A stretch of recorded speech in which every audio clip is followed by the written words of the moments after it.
C'est super sérieux, ouais, je sais pas, moi, je crois que j'étais trop sérieux. Je sais pas si tu vois dans le sens contraire. Et tu vois,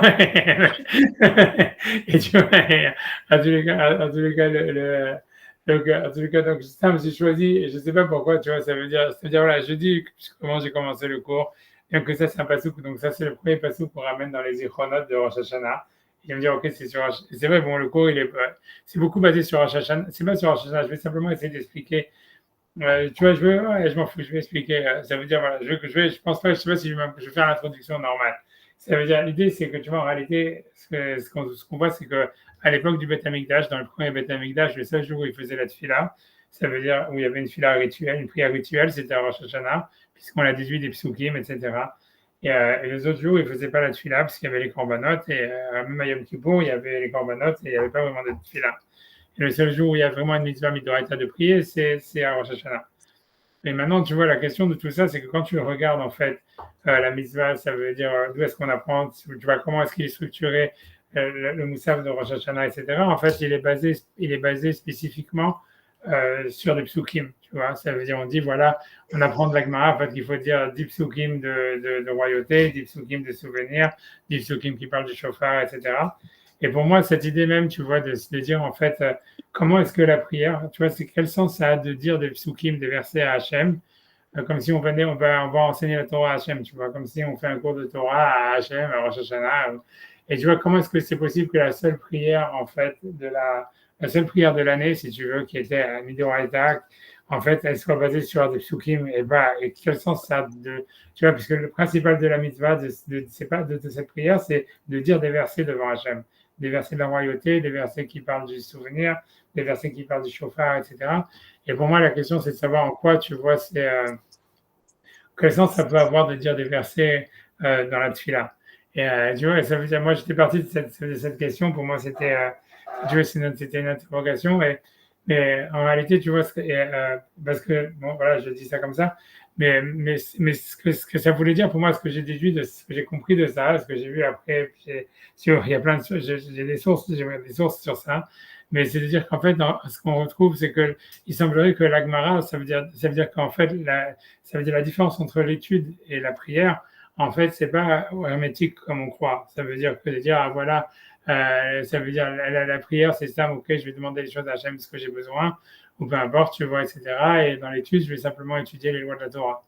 Et si tu veux, tu vois, ça veut dire, je peux dire ce que j'ai entendu sur ça de Rav Yerucham. Rav Yerucham, lui, dans son Sefer, ça veut dire lui-même, Rav Yerucham, dans le Srachma Moussar, lui pose cette question, je dis honnêtement, ça veut dire, il parle de ça, et lui, en fait, il dit, oui, en fait, comme Rosh Hashanah, c'est le Yom Hadin, c'est le jour du jugement, lui, il dit que la Torah, c'est le din, c'est le jugement. Et il dit que, tu vois, qu'en fait, ça veut dire l'homme et le monde, il a été créé par le din, et le din, en fait, lui, il explique que le jugement, c'est la précision des choses. Lui, il lit ça avec le fait que le monde, il a été créé par le compte, dans le Sefer Yetzira, il y a marqué que le monde, il a été créé par les chiffres et par les lettres, tu vois, les Sefer, les Sipour, les Safar. Donc, ce qui veut dire, c'est que quand le monde, il a été créé, le monde, il a été créé en Rosh Hashanah, avant de créer les choses, Hachem, il a créé la mesure des choses avant la chose elle-même. Et c'est à partir de la mesure, en fait, que la chose, elle a été créée. Et que c'est pour ça que Rosh Hashanah, c'est Yamadin, c'est parce qu'en fait, c'est Hachem, il décide, tu vois, en fait, si tu veux, à chaque chose, quelle va être sa mesure, quelle va être sa place dans le monde, et tu vois, quelle mesure il va avoir, tu vois, si quelqu'un, il va vivre, tu vois, c'est la mesure, quel parnassa il va avoir, quelle va être sa place, tu vois, quelle mesure il va avoir dans le système global de l'univers, et c'est comme ça que le monde, il a été créé. Et que lui dit, en fait, si tu la mesure de toute chose, en réalité, c'est la Torah. Ça veut dire la Torah, selon ça, c'est les lettres à travers lesquelles le monde il a été créé, c'est la lettre de la Torah. Et donc, en fait, on voit que la Torah, c'est que de donner des mesures aux choses. Et en même temps, tu vois, de faire un jugement, puisque si on transgresse, il y a une punition. Donc, lui dit, en fait, voilà, on voit que, en fait, le véritable, et il ramène plein de midrashim sur ça, d'expliquer en réalité que le vrai mishpat, l'essence même du jugement, c'est la Torah elle-même. Mais bon, ok, tu vois, c'est ce que lui il dit. Moi, tu vois, je veux dire, tu vois ce que je veux dire, tu vois, j'étais, ok, je comprends ce qu'il dit, je comprends la question plus que la réponse, parce que, ok, même si la Torah, l'essence de la Torah, c'est le jugement lui-même, la question c'est de savoir, tu vois, à quoi ça sert, pourquoi nous, on devrait dire des versets de la Torah, etc., devant Hachem, tu vois, quel sens ça a. Et tu vois, et donc, tu vois, pour répondre, ça veut dire, tu vois, ça m'a apporté à penser, tu vois, c'est-à-dire, une idée simple, tu vois, c'est que c'est que, tu vois, comme je vous ai dit, c'est que la différence entre l'étude de la Torah et la prière, en fait, quand tu regardes dans les sens des choses, elle n'est pas, comment dire, c'est pas une différence hermétique. C'est pas, il y a la prière et il y a l'étude de la Torah. Ça veut dire, en fait, a priori, si on regarde vraiment, on voit qu'en fait, si tu veux, la prière au niveau élite, quoi, c'est d'abord, c'est une étude. Et, tu vois, ça veut dire, le maasé, les maasé, ça veut dire, si tu veux, la première chose que je pourrais qu'on pourrait citer sur ça, c'est dans le Guide des Égarés, c'est le Rambam dans le Guide des Égarés, il le dit ça. Quand il dit, tu vois, parce que lui se demande comment est-ce qu'on peut donner des attributs à Hachem dans la prière.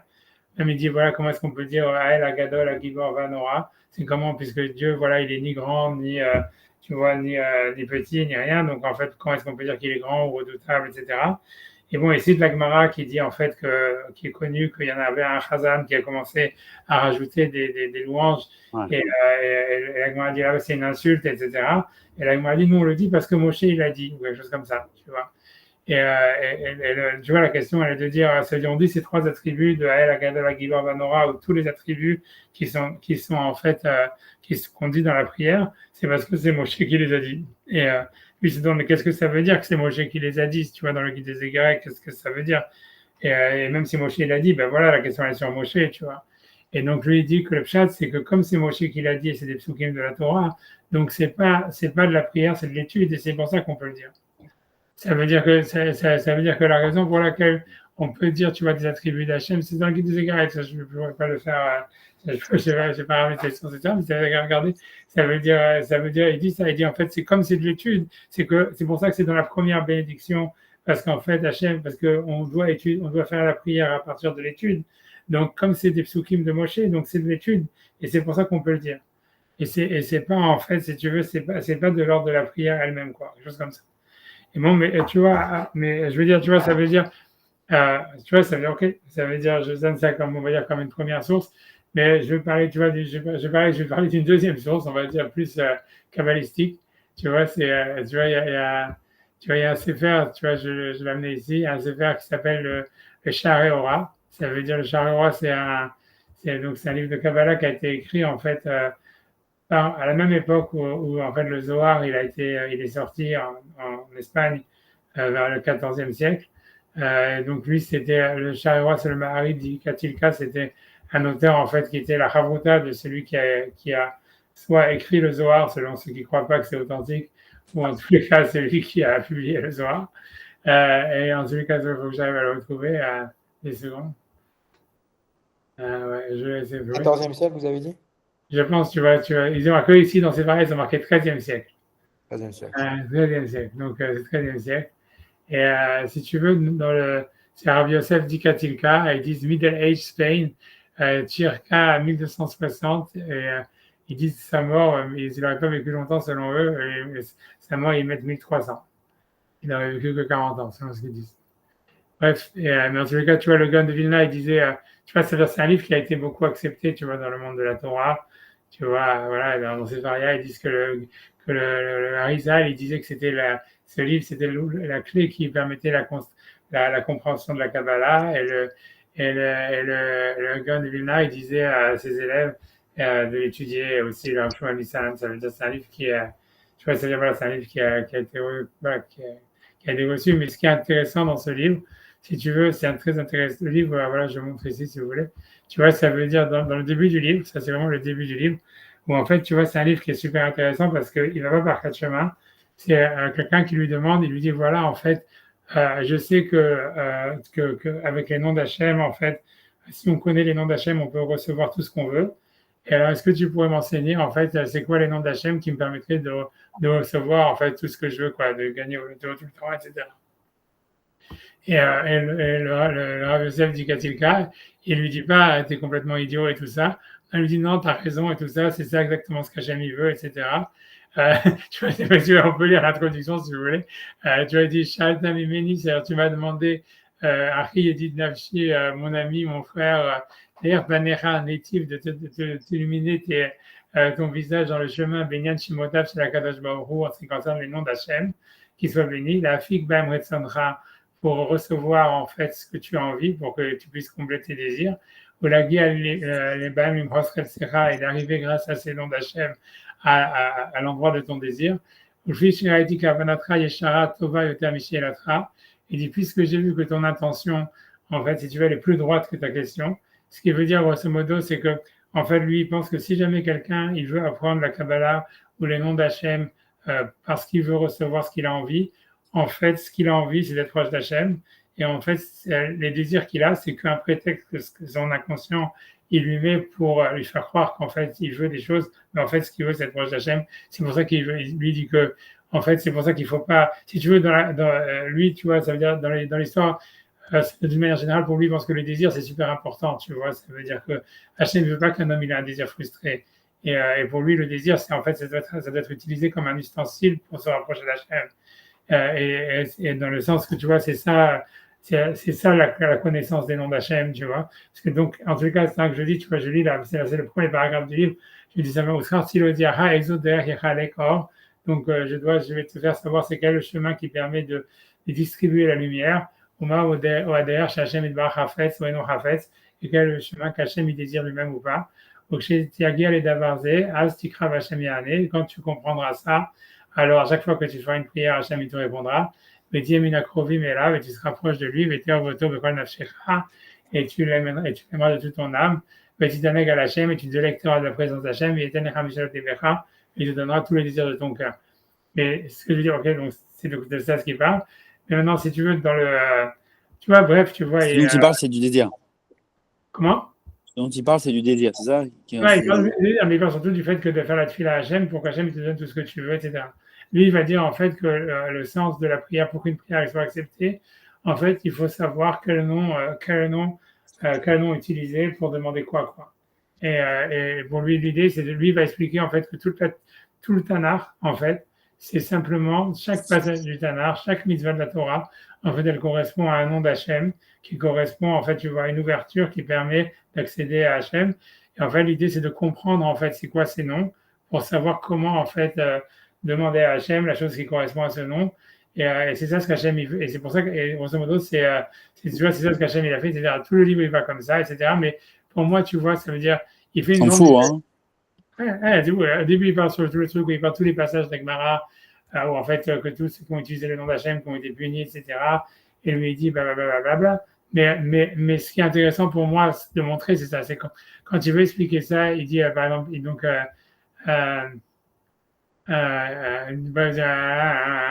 donc il dit, Vekeder Haemet, tu vois, ça veut dire une fois, après avoir fait une discussion, pour moi, c'est ce qui m'intéresse, c'est qu'il dit, comment alors, c'est quoi connaître les noms d'Hachem, et c'est quoi, en fait, faire la prière pour qu'Hachem il te réponde, etc.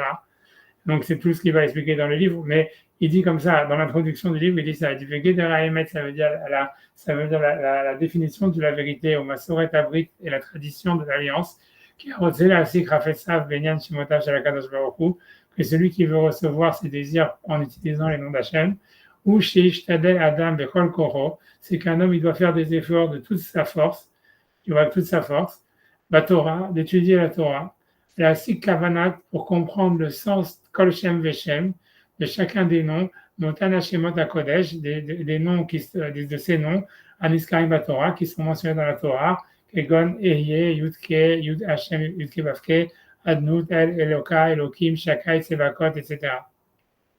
Et il dit, Veyeda Veyavin, et qu'il sache, qu'il comprenne Kol Shem Veshem et Eloi Shemot, chacun de ces noms, Eloi Shemot Kula, même Kidimion, Mafnerot, Ekol Damar Vedamar, que chaque chose, en fait, si tu veux, c'est une clé à toutes les choses, à tous les problèmes qu'on a, si tu veux.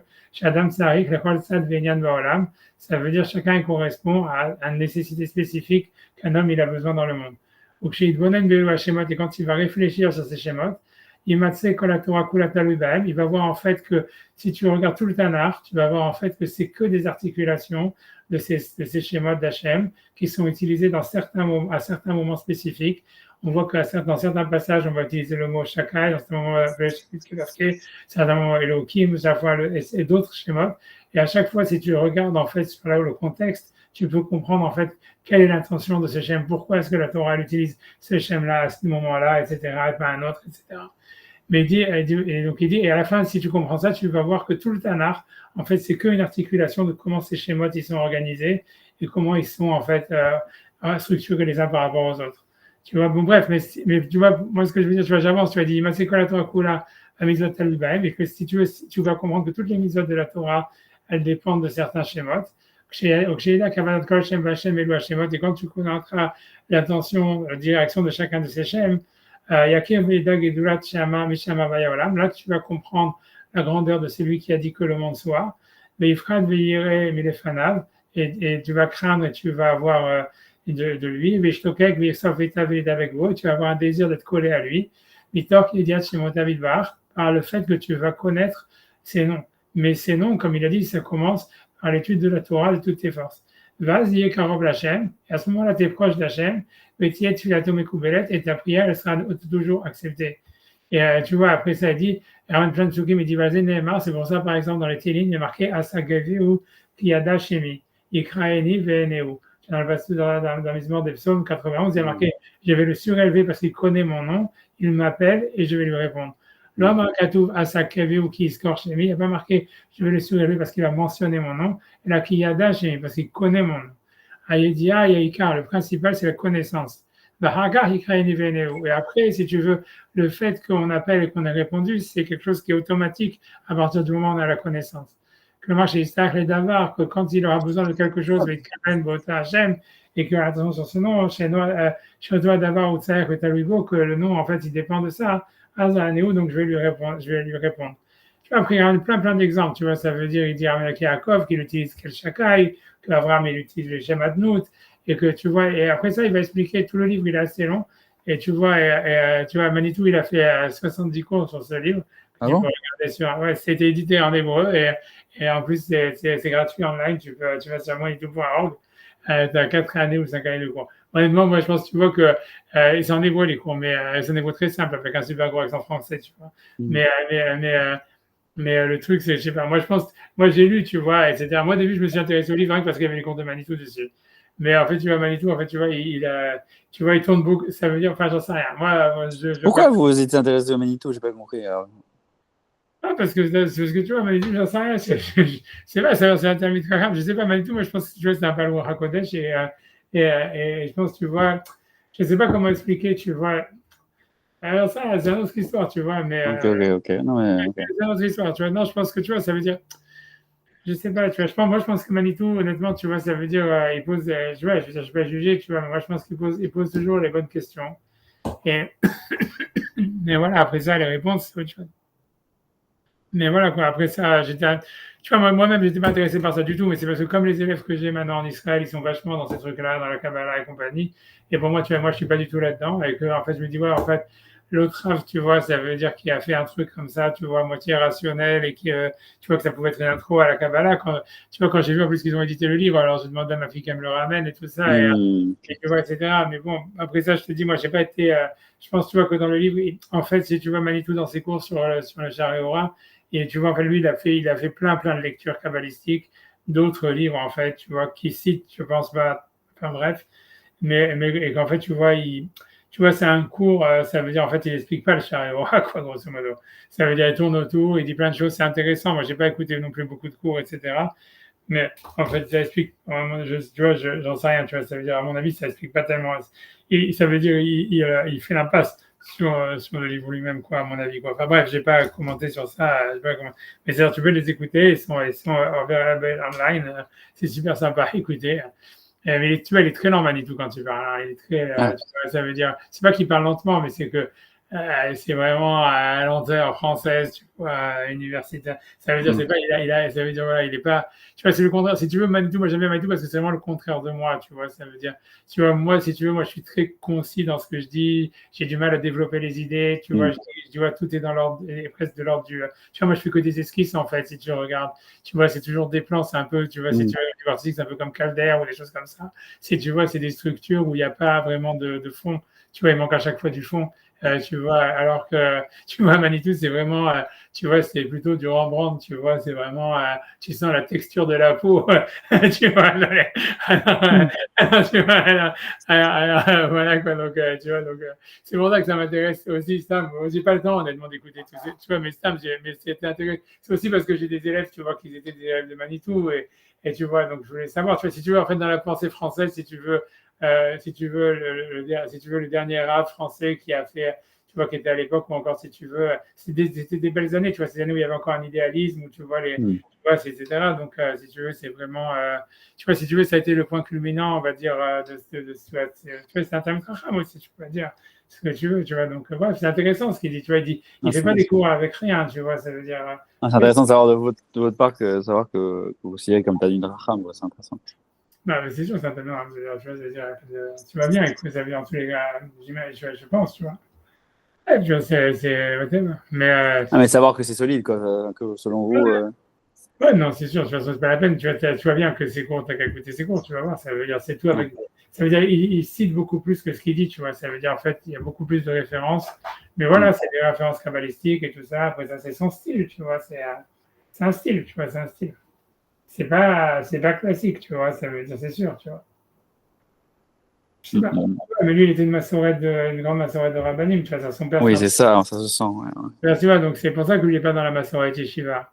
Parce que tu vois, lui, il a sa propre tradition. Tu vois, lui, tu vois, son père, c'est un très grand rave en Algérie, son grand-père aussi. Tu vois, lui, c'est un descendant de Raphaël Vital direct, tu vois. Ah ouais. C'est des rabbanim et kouvalim de génération en génération, depuis le Harizal. Et donc, tu vois, mais c'est très spécial. Tu vois, c'est pour ça que c'est très spécial. Bref, donc, t'as qu'à écouter, je te promets, tu vois, t'as qu'à écouter. Et tu vois, c'est sûr que c'est un bel roi HaKodesh. Tu vois, sur plein de choses tu vois qu'il a le roi HaKodesh. Et non, tu vois, tous ceux qui ont écouté ses cours et tout ça, tu vois, ils disaient qu'il avait du roi HaKodesh. Tu vois, bref, l'homme chané. Mais avant ça, il avait des visions, il avait des idées un peu Quoi, il est space. controversé il est controversé Manitou, il est Pas controversé controversé, dans les origines. je sais pas, il était hyper sioniste déjà, tu vois, c'est un truc comme ça. Après ça, il avait des idées bizarres. Je sais pas, tu vois, ça veut dire, lui, il était McPhee, tu vois, dans ses cours, que tous les cours soient mixtes, tu vois, il voulait, tu vois, pratiquement, et tu vois bien, en fait, que la plupart, si tu veux, quand tu écoutes ses cours, tu vois, en fait, que son public, il est très féminin, et que, en fait, si tu veux, tu sens qu'il drague les meufs, quoi.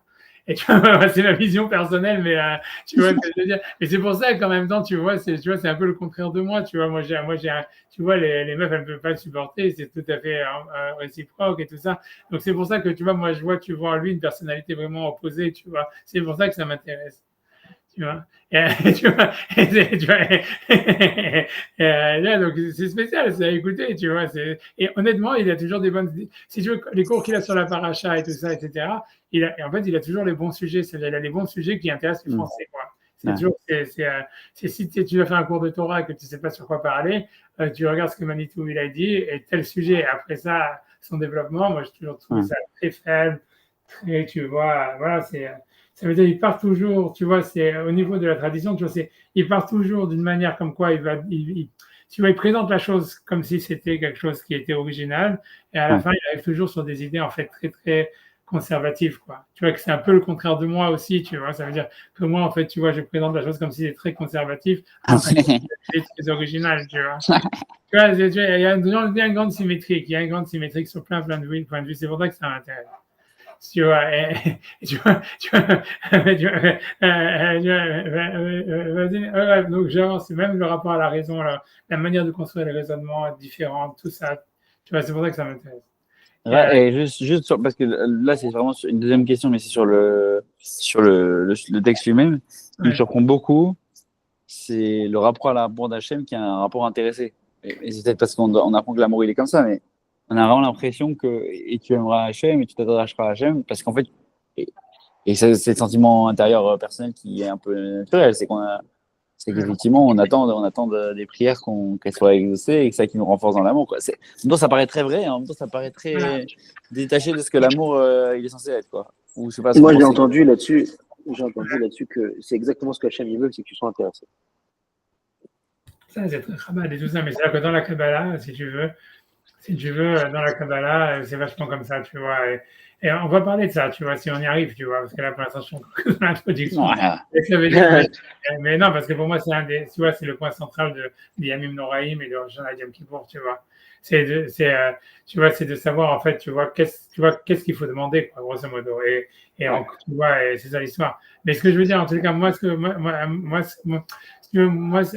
je vois en tous les cas de cette histoire-là, et surtout ce que je prends de ce passage, de cette introduction, c'est dire en fait que lui, en fait, il explique bien que la tfila, c'est du limoud en réalité, et que si tu veux, la prière, c'est la bakasha de Ukraine Vénéou, c'est, tu vois, presque rien, tu vois, c'est quand tu as besoin de quelque chose, alors Hachem, il te donnera, si tu vois, mais en fait, c'est comme tu parles d'Hachem, parce que, et comme il a expliqué, Yishtadel, pour moi, la phrase la plus importante, c'est, tu vois, c'est Yishtadel Bechol Kocho, tu vois. Et quand tu reprends, il dit, qui a reçu la sécurité Benyan, chaque fois où Yishtadel Adam Bechol Kocho Batora, la Sik Vanat Hashem. Ça veut dire qu'un homme fait des efforts dans la Torah pour comprendre l'intention de chacun des Shem. Yeah.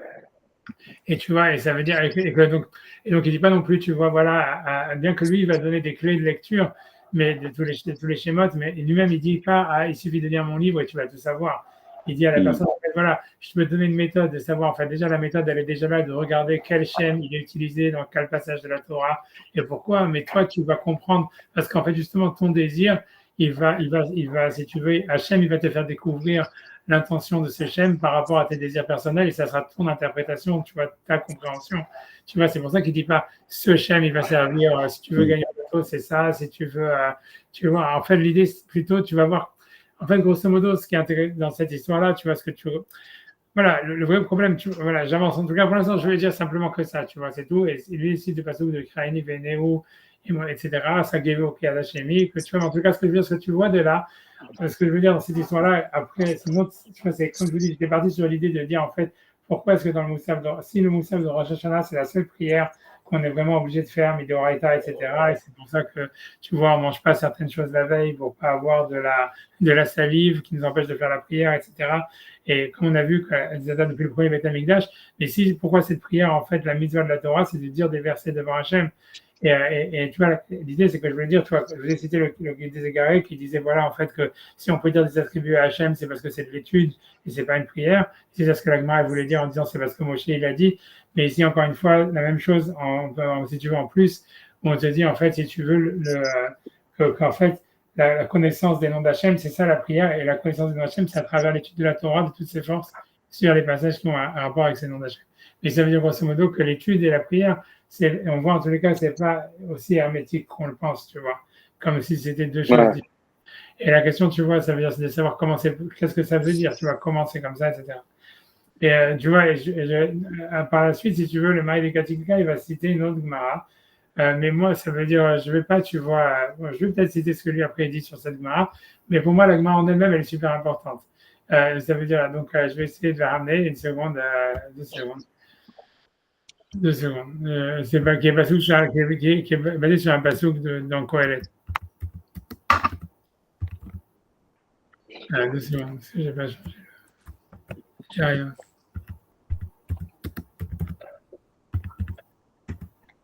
Donc, c'est un pasouk dans Kohelet qui dit ça.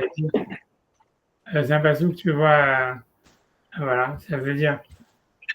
Tu vois, ça veut dire, donc le pasouk dans Kohelet, c'est dans Kohelet 4, du pasouk 17. Il y a marqué Shemor Raglecha Kasher Telech El Bet Elohim. Ça veut dire garde tes pieds quand tu vas vers la maison de Elohim, de Hachem, on va dire. Le Karob Lishmoa, et c'est proche que ça soit écouté. Mitet Kesilim Zevar, plutôt que de donner une offrande comme un imbécile. Kenam Yodim La Sotra, parce qu'ils ne savent pas faire le mal. Ça, c'est la traduction des mots du pasuk, que c'est un pasuk très énigmatique. Qui dit, tu vois, garde tes pieds quand tu vas dans la maison de Elohim, quand tu es proche d'être écouté, Mitet Akesilim Zevar, plutôt que de donner un korban comme un imbécile, Kenam Yadim la Sotra, parce qu'ils ne savent pas faire le mal. C'est ce qui est marqué, tu vois, dans le passage. A priori, ce que ça voudrait dire, tu vois, Shmor Aglecha, grosso modo, le sens littéral du pasouk, tu vois, ça veut dire, si on veut garder le sens vraiment littéral, ça voudrait dire, grosso modo, quand tu vas faire la tfila, quand tu vas au Beth Elohim, ou quand tu vas porter un korban, fais attention. Ça veut dire, voilà, ça veut dire, et si tu fais attention, Karob Lishmoa, c'est un peu, tu vois, c'est proche que ta prière va être écoutée. Par contre, si tu viens comme un imbécile, Mité da Kessilim Zavar, ça veut dire que si tu donnes un korban comme un Kessil, ça veut dire un imbécile, ça, c'est peu probable que ça soit accepté ta prière. Et c'est quoi la propriété des imbéciles? Et Nam Yodim la Sotra, ils ne savent pas faire le mal. Et tu vois, comme la Gemara va poser sur ça, c'est pourquoi un imbécile, c'est celui qui ne sait pas faire le mal, c'est plutôt celui qui ne sait pas faire le bien. Mais la Gemara, elle va se poser la question. Mais a priori, c'est ça ce que le passage qui dit. Tu vois, sur ça, la Gemara, disons, je zoom out pour essayer de récupérer la Gemara. Hop. La Gemara, elle est là, dans Moharot. Tu m'avais marqué Amar Bishmuel Ben Nachmani, c'est quoi dans Moharot 23. Amar Rabbi Yonatan, disons Rabbi Yonatan, Madirtiv Shemor Aglecha Kasher Telech El Bet Elohim. C'est-à-dire, qu'est-ce que ça veut dire, garde tes pieds quand tu vas dans la maison de Elohim? Donc, Shemor Atzmecha Shelo Techeta. Ça veut dire, garde-toi de ne pas faire des fautes. Veim Techeta, et si tu fautes, avec Korban et Fanai. Amène un Korban devant moi. On a l'impression, tu vois, que, et ça, c'est ce que Nachmani il va commenter beaucoup sur ça, mais ça veut dire qu'on a l'impression que l'idée, ça voudrait dire que si tu n'as pas fait de faute, tu n'as pas de raison, en fait, d'aller dans la maison d'Elohim pour amener un Korban.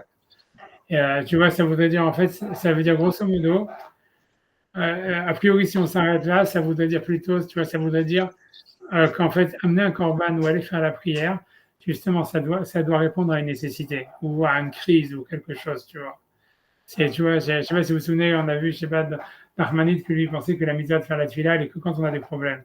Lui pensait, c'est une grande discussion entre Nachmanide et Maïmonide, que Maïmonide, il pense qu'il y a une mitzvah de faire des prières tout le temps, mais Nachmanide, il pense que, et c'est l'avis de pas mal d'avis de beaucoup de décisionnaires, que lui pense que la mitzvah de prière, elle est que quand on a des problèmes. Et on voit, tu vois, parce qu'il dit, on voit que les avots et tout ça, etc., ils prient que quand il y a des problèmes. Et a priori, le sens de ce que la Gemara va interpréter ici, le passouk dans cette manière-là, ça voudrait dire en tous les cas que la prière, elle doit répondre à quelque chose, tu vois, une sorte de crise ou un désir, tu vois, ou bien ça veut dire si tu ne fautes pas, on a l'impression, c'est pas la peine d'aller dans la maison de Elohim, mais si tu fautes, c'est que si tu fautes que alors, si je le dirais une tekta avec Korban, amène un Korban. Et après, il dit Karov Lishmoa, tu vois, comme je dis, bon, ici, il y a une erreur de Sefaria, c'est Karov Lishmoa, c'est ici qu'il faut arrêter les guillemets, puisque ça, c'est comme ça. Divrei Chachamim, Amarava, ça veut dire Eve Karov Lishmoa Divrei Chachamim. Ça veut dire, l'idée, ça veut dire, sois proche d'écouter les paroles des sages, Shim Chotim, Mevim Korban, Vosim Teshuva. Parce que s'il faut, non seulement ils amènent un Korban, mais en plus, ils font Teshuva. Metet Akesilim Zavar, plutôt que de donner comme un imbécile un korban, Al-Tika Kessilim ne sois pas comme les imbéciles, chez Chotim Mevim Korban qui fautent et qui amènent un korban, Vanosim Teshuva, mais qui ne font pas Teshuva. C'est ce que l'Agma a dit au début. Et sur ça, l'Agma continue sur la suite du passage. Elle dit Kenam Yaodim la Sotra parce qu'ils ne savent pas faire le mal. Alors l'Agma a dit si jamais ils ne savent pas faire le mal, il y a Tzadikim Ninu, c'est les Tzadikim. Et là, Al-Tika Kessilim, ça veut dire donc, alors dit non, alors c'est pas ça le pshat du pasouk. Le pshat du pasouk, c'est ça. C'est Al-Ti Kaksilim, ne sois pas comme un imbécile, chez Chotim ou Mevim Korban, qui faute et qui amène un Korban. Benam Yodim Imalatova Mevim, et ils savent pas en fait eux-mêmes si ce qu'ils ont fait c'était bien, ou Imalara Mevim, ou si c'était mal. Ça veut dire ils sont pas capables de se juger eux-mêmes, de savoir vraiment tu vois, ça veut dire est-ce qu'ils ont fait quelque chose de bien ou quelque chose de mal, ils le savent pas. Amar Akadosh Baruch Hu, il dit Ben Tov Lera Enam Afrinim, ça veut dire qu'ils ne sont pas capables eux-mêmes de savoir c'est quoi le bien et le mal, ça veut dire se juger eux-mêmes, Vemezim Korban Lefanav, et ils amènent un Korban devant moi. Et ça veut dire, tu vois, l'idée, ça veut dire que grosso modo, que de ce qui sort de la Gemara dans le sens littéral, et ça veut dire qu'un homme, il doit se juger d'abord, tu vois, il doit être capable de se juger, à savoir est-ce qu'il a fait le bien ou est-ce qu'il a fait le mal, et est-ce que tu vois, est-ce qu'il est coupable ou pas coupable. Et qu'il doit avoir une vision claire, en fait, tu vois, de son niveau, tu vois, avant de faire une prière à Hachem. Et tu vois, c'est-à-dire, si quelqu'un, tu vois, il vient dans l'idée, oh, voilà, ok, je vais faire une prière à Hachem, de toute façon, j'ai rien à perdre, et de toute façon, voilà, il faut que j'aille à la choule et tout ça, et je vais dire, Chatanu lefanecha, Chem alenu, je vais faire tout le machin, etc. Tu vois, ça veut dire, en fait, c'est comme si Hachem, il dit, tu vois, c'est une prière comme ça, elle a peu de chances d'être répondue, parce que Hachem, il dit, je ne sais même pas s'il fait le bien ou le mal, ou c'est quoi le bien et le mal, il veut apporter un korban devant moi, ça n'a pas de sens, tu vois, ça veut dire l'idée, et pour moi, je ramène cette parce que ça veut dire encore cette histoire-là, ça veut dire, en fait, tu vois que la tefila, c'est lié à l'étude, et dans l'étude, le principal, c'est de pouvoir se juger soi-même, et savoir, tu vois, qu'est-ce qui est bien, qu'est-ce qui est mal, qu'est-ce qui est bon pour nous, mauvais pour nous, et il faut avoir une conscience, tu vois, très précise, en fait.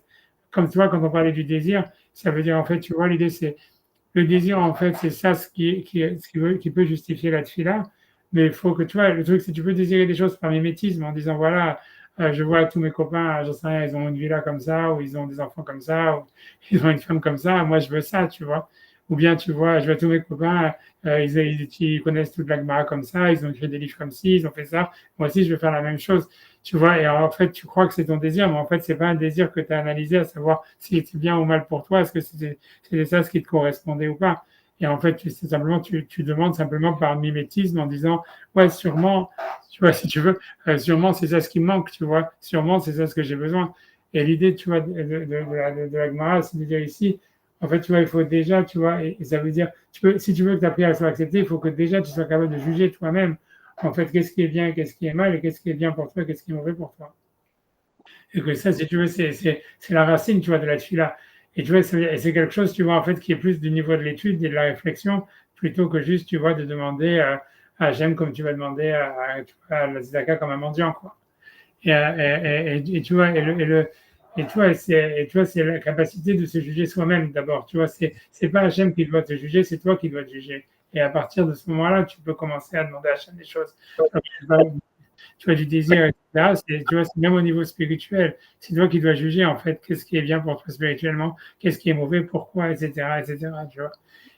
Tu vois, j'avance, tu vois. Je sais pas, si tu veux, à partir de là, tu vois, donc ça veut dire, si tu veux, le mari de Gatilga lui-même, il ramène cette Gemara et lui, il l'interprète différemment. Ça veut dire, pour lui, il explique, si on peut regarder d'une manière plus kabbalistique, lui, il pense qu'en fait, ça veut dire parce que pour lui, en fait, donc bon, si tu veux, on peut regarder. Je ramène simplement le char et roi, c'est anecdotique, honnêtement. Ça ne fait pas partie de mon développement que je voulais dire, mais je le dis quand même.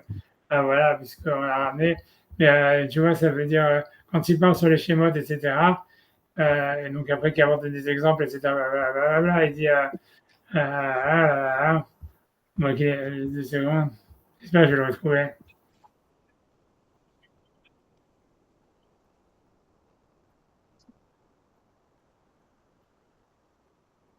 J'espère que je vais le retrouver, sinon je vais laisser tomber. Je sais pas pourquoi j'ai.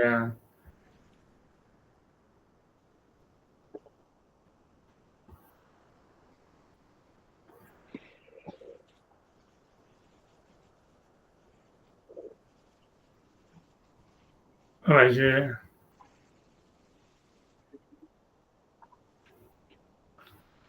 vais laisser tomber, tu vois, parce que j'ai dû le sauter, tu vois. Bon, lui, il dit que c'est l'idée, c'est qu'il y a si tu veux, je vais quand même. Ça fit directement dans la. Tu savais, je sais plus dans quel contexte on demandait qu'est-ce qui est plus important, la tefila ou l'étude. Et L'idée, la c'est réponse était que la c'est réponse, c'est de dire l'étude, qu'en parce que fait, l'étude dans la tefila. non, c'est voilà, c'est pas ça, l'idée, c'est de comprendre en fait que l'étude, c'est la tefila, et c'est dans la tefila, Mais c'est encore. c'est Ouais. l'étude, et l'étude, c'est de la tefila. Ça veut dire, c'est ça, tu vois, c'est ça l'idée que je montrais, tu vois, mais ça veut dire, je voulais simplement montrer, c'est ça Mais le. ouais. Là, ce Non, que je vais vous expliquer apportez pourquoi. en plus, c'est la hiérarchie, parce que ce qui nous manquait dans. Enfin, on comprend mieux la hiérarchie, c'est-à-dire que pour pouvoir faire une bonne fila, il faut avoir étudié. Mais Ouais. pour pouvoir bien étudier, il ne faut pas nécessairement. Enfin, peut-être, je ne sais pas, qu'est-ce que vous diriez pour bien étudier, c'est Bon, pour avoir une c'est bonne pas fila. ça, mais ça veut dire que pour lui, c'est la même chose, tu vois, C'est la même chose. ça veut dire, tu vois, l'idée, voilà. J'essaie de retrouver là quand il ramène cette Gemara, mais bon, je m'en fous, tu vois, ça veut dire, je vais laisser tomber, et je vais aller directement là où je veux aller. On voit pourtant que Et je t'écoute, hein, j'écoute. Rabbi Shimon, comment il a arrêté quasiment pas sa prière, il faisait même pas son étude avec quand il était dans la. Ah, voilà, c'est ça. Mais ça, c'est clair, tu vois, le Rambam, il dit, de toute façon, à la Maaseh, que la mitzvah d'étudier la Torah, c'est une mitzvah plus grande que celle de faire la tefila. Et c'est pour ça, tu vois, que si quelqu'un c'est Torah ou Manuto, même quelqu'un qui a le choix entre les deux, il doit étudier plutôt que de faire la tefila, quoi. Ça, c'est marqué dans le Rambam, c'est marqué dans le Shulchan Aruch, etc. Parce que tu vois, et c'est parce que tu vois, grosso modo, tu vois, voilà, après pourquoi? Mais c'est pas vraiment, moi, ce que je voulais pas parler de ça, moi, je voulais surtout expliquer que, en fait, il n'y a pas une frontière hermétique entre les deux, que la seule mitzvah de la Torah de faire la prière, c'est Rosh Hashanah, et cette mitzvah elle est définie comme le fait de dire des versets, tu vois. Et pour moi, tu vois, et ça veut dire que ici, j'avais pris ce texte-là ici pour montrer, on voit bien que lui dit que l'étude des schémas d'Hachem, c'est ça ce qui fait que ta prière, elle est répondue. Mais parce que tu vois, il faut comprendre qu'est-ce que ça veut dire, tu vois, ça veut dire, j'espère, ça m'énerve, je ne vais pas retrouver cette mémoire ici.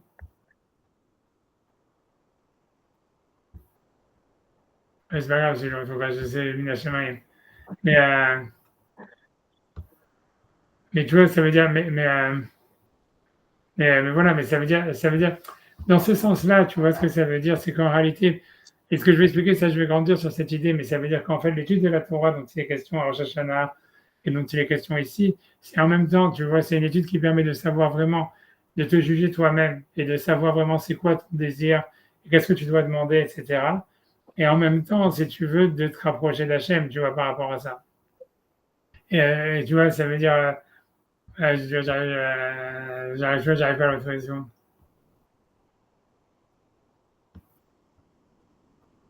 Ouais, je vais laisser tomber, tu vois. Je sais même pas pourquoi je vais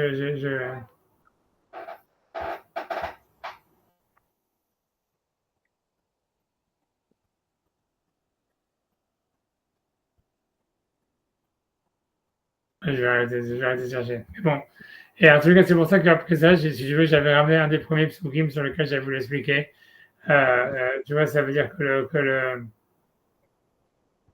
tu vois, ça veut dire, bah, j'arrête de scroller là-dedans. J'arrête de scroller. Mais ça veut dire, c'est que tu vois, c'est le premier passage que j'avais ramené sur Vaïskor, parce que un des premiers passage, le premier passage qu'on ramène dans les Zichronot, alors Shashana, c'est Vaïskor Elohim et Noach. Voilà, Vaïskor Elohim et Noach, donc je vais ramener là-dedans. Et non, là, c'est pas ça. Voilà. Et en fait, tu vois, donc, tu vois, j'ai commencé à étudier, tu vois, simplement de manière très simple, en regardant le Ramban et si tu veux, Rabbeinu Bachadie et Rashi, tu vois certains psukim qu'il y a dans le Moussaf de Rosh Hashanah. Et quand tu regardes ça, tu vois en fait que si tu veux, qu'à chaque fois, la thématique générale de tous les psukim, c'est en fait, c'est que c'est la Midat Adin, c'est le Shem de Din, qui est le Shem Elohim, qui se transforme en Rachamim. Et quand tu réfléchis, quand tu vois ça, tu vas voir en fait que et vice-versa. Et vice-versa. C'est une inversion entre le din et le rachamim. Si tu veux, il y a plein de psukim. Ça veut dire, ça, c'est la thématique générale, tu vois, de Rosh Hashanah et de Yom Kippour. Si tu veux, par exemple, quand on sonne dans la sonnerie du chauffard, on dit Allah Elohim Vitroua, Hachem de Kol Shofar. Elohim, il est monté dans la sonnerie, Hachem, et il s'est transformé en Hachem de Rachamim, de Kol Shofar. Et le Midrash, il dit, c'est connu, tu vois, que quand on sonne le chauffard, on est appelé, on transforme la Midat Adin en Midat Rachamim. Si tu veux, on retrouve la même chose, tu vois, Yom Kippour, à la Neila, tu vois, l'histoire dit Hachem ou Elohim, Hachem ou Elohim. Ça veut dire Hachem qui est la tribu de Rahamim, c'est Elohim qui est la tribu de Din. Et ça veut dire, et tu vois, Yom Kippour, Rosh Hashanah, c'est le jour du Din, et Yom Kippour, c'est le jour du pardon, c'est le jour du Rahamim. Donc, si tu veux, le Din, il se transforme en Rahamim. Ça, c'est, tu vois, la thématique que tu retrouves, tu vois, dans les Yamim Noraim, dans la Saïtim et Tchouva. Maintenant, la question, c'est de savoir qu'est-ce que c'est, en fait, tu vois, cette transformation du Shem de Din en Midat HaRachamim et donner des pistes, tu vois, de réflexion par rapport à ça. C'est ça ce que je vais faire en disant que deux psukim. Un pasouk, tu vois, le pasouk, tu vois, ça veut dire de Vaïsgan Elohim et Noach. Et ça va être assez obvious, tu vois, pour expliquer quelque chose, des questions que vous avez sûrement jusqu'à maintenant. Et un autre pasouk de Hachem Yimach Olam Vaed qui est dans la Shirataya. Et donc, tu vois, en fait, c'est quand tu regardes par ici, on a marqué Vaïsgan Elohim et Noach. Donc ça c'est le premier passage qu'on ramène dans les Zichronot à Rosh Hashanah. Il y a marqué Elohim, il s'est souvenu de Noach. Elohim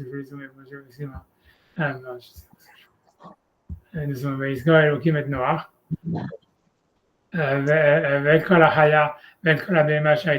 Et tous les animaux qui avaient avec lui dans la Teva. Il y avait Elohim Ruach Haaretz. Et Elohim il a fait souffler un vent sur la terre. Et à Shoku Amaïm, et l'eau, elle a été refroidie. Et bon, c'est sûr que tu retrouves, comme je dis là, quand tu sais pas sous des thématiques qu'il y a dans la création du monde, ou puisqu'on te dit que dans la création du monde, il y avait marqué Bereshit, Bara Elohim et Hashem Varetz, Varetz Ato Vavou, le Rocher Alpeneteum, le Wach Elohim, Achefet Alpen Amaïm, et là ici tu as le Wach Elohim qui est sur la terre, etc. Et en fait, tu vois, ça veut dire en tous les cas, mais ce qui choque, tu vois, ce que Rashi va parler, c'est qu'en fait, ici, donc Hachem se souvient de Noach pour le sortir de la Teva. Et donc, normalement, on s'attendrait, en fait, à ce que ça soit Vaïskor Hachem et Noach. Que ce soit le Shem Yud Vavke, qui est normalement le Shem de Rachamim, qui soit utilisé. Alors qu'en fait, ici, c'est le Shem Elohim qui est utilisé. Et il est utilisé à deux reprises. Tu vois, et Rashi, tu vois, c'est pas de la Kabbalah Néa, c'est Rashi qui parle de ça. Rashi, il dit, tu vois, il dit Vaïskor Elohim. Donc, Rashi, il dit Ze Hachem Midat Adin. Ça, c'est le Shem de la Midat Adin. Le Nefra, le Midat HaRachamim, elle a été transformée en Midat HaRachamim à l'idée de Tfilat de Tzadikim par la Tfilat des Tzadikim. Donc il semblerait que Noach il ait fait la prière, bien que ce n'est pas mentionné. Le Rishatan chez le Rishaïm, mais continue Rashi en disant, mais la Rishout de Rishaïm, au fait, elle transforme Midat Arachamim, les Midat Adin. La Midat Arachamim, Midat Adin. La preuve, c'est qu'en fait, lui dit Rashi, si tu regardes ces deux fois, il y a marqué Elohim dans le Passouk, Hachem se souvient de Noach, ça fait écho aux deux fois où le nom d'Hachem est mentionné quand il décide de faire venir le Maboul et d'effacer l'humanité. Et dans ce passouk, tu vois que Rashi va citer, il y a marqué Vayar Hachem, c'est le Shem de Rachamim qui est utilisé. Vayar Hachem qui rabar Ata Adam. Hachem, il a vu qu'il était mauvais, qu'il était grand le mal de l'homme. Vayomer Hachem, donc c'est le Shem de Rachamim, il a dit Emche Ata Adam, et je vais effacer l'homme. Et Voshem Midat Rachamim. Et le nom qui est utilisé justement pour faire venir le Maboul, c'est la Midat Rachamim. Parce que le Rishaïm, il transforme la Midat Adin de Midat Rachamim en Midat Adin, alors que le Tzadik, qui est Noach, qui est sauvé parce qu'en fait, par la Midat Adin, de Baïskor Elohim et Noach, etc. Et tu vois, et donc moi, tu vois, ça veut dire. C'est contre-intuitif, non? Moi, j'aurais compris le contraire, donc je suis un petit peu perdu. J'aurais compris que Noach, il est toujours sur son arbre, et Hachem s'est rappelé de lui, c'est Rachamim. Et que Hachem il détruit le monde, c'est Midat Adin. Alors comment on explique? C'est ça la question, tu vois, c'est la question. Mais cette transformation, ça devrait être le tzadik qui transforme. Qu'est-ce que ça veut dire que les tzadikim? Ah, c'est ça la question, d'accord, ok. Ah, c'est la question de Rachid, mais Rachid répond. Rachid il dit les tzadikim ils transforment la Midat Adin en Midat Rachamim. C'est pour ça que Noach il est sauvé par la Midat Adin, par Elohim. C'est pour ça qu'il y a Elohim et Noach, avec Rachaïtov, tu vois, va y avoir Elohim. Et qu'en fait, ce passage qui fait écho à la décision qu'Hachem avait fait de détruire l'humain en disant, ou c'est le Shem Arachamim qui avait été utilisé en disant, mais parce que le Rishaïm, il transforme la Midat Arachamim en Midat Adin. Ça, c'est ce qu'il dit Rachid. La question, tu vois, de qu'est-ce que ça veut dire, tu vois, pourquoi c'est comme ça, qu'est-ce que ça veut dire. Et tu vois, moi j'ai dit, tu vois, j'ai un chat, mais je pense que tu vois que c'est un chat, c'est pas chou, tu vois, évident, tu vois, mais simple, mais vrai, et qui explique beaucoup de c'est quoi la tefila de Rosh Hashanah, et c'est quoi de Yom Kippour, et qu'est-ce qu'il faut demander à Rosh Hashanah, etc. C'est quand tu réfléchis, tu comprends comme ça, tu vois, parce que tzadik, ça veut dire quoi? On dit sur Noach qu'il était ish tzadik tamim aya bedorotav. Ça veut dire que c'était un juste, parfait dans sa génération. Mais quand tu regardes, tu vois, c'est ce qu'il dit Rabbi Yocham, etc., que tzadik, l'opposé de tzadik, c'est pas le juste, ça veut pas dire le bon, et le rachat, c'est le mauvais. C'est le tzadik, c'est le mec qui est exact, parce que tzadik, ça veut dire tzedek, juste, mais ça veut dire le fait, comme dans le sens d'une exactitude, tu vois, tamim dans son exactitude, et le rachat, en fait, c'est le mec qui est inexact, tu comprends? Et l'idée, ça veut dire quoi?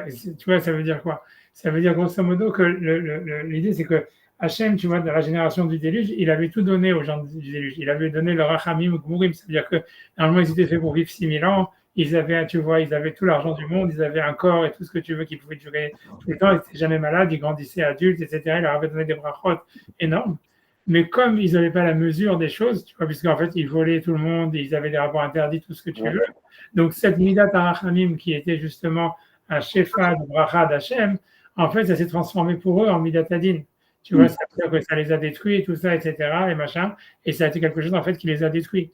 Par contre, quand tu regardes, tu vois justement dans l'histoire de Noach, une des choses qui choque le plus, c'est quand on te parle de la Teva, on te donne toutes les dimensions de la Teva, on te donne les dimensions de la fenêtre, on te donne les dimensions de tout, et c'est une boîte.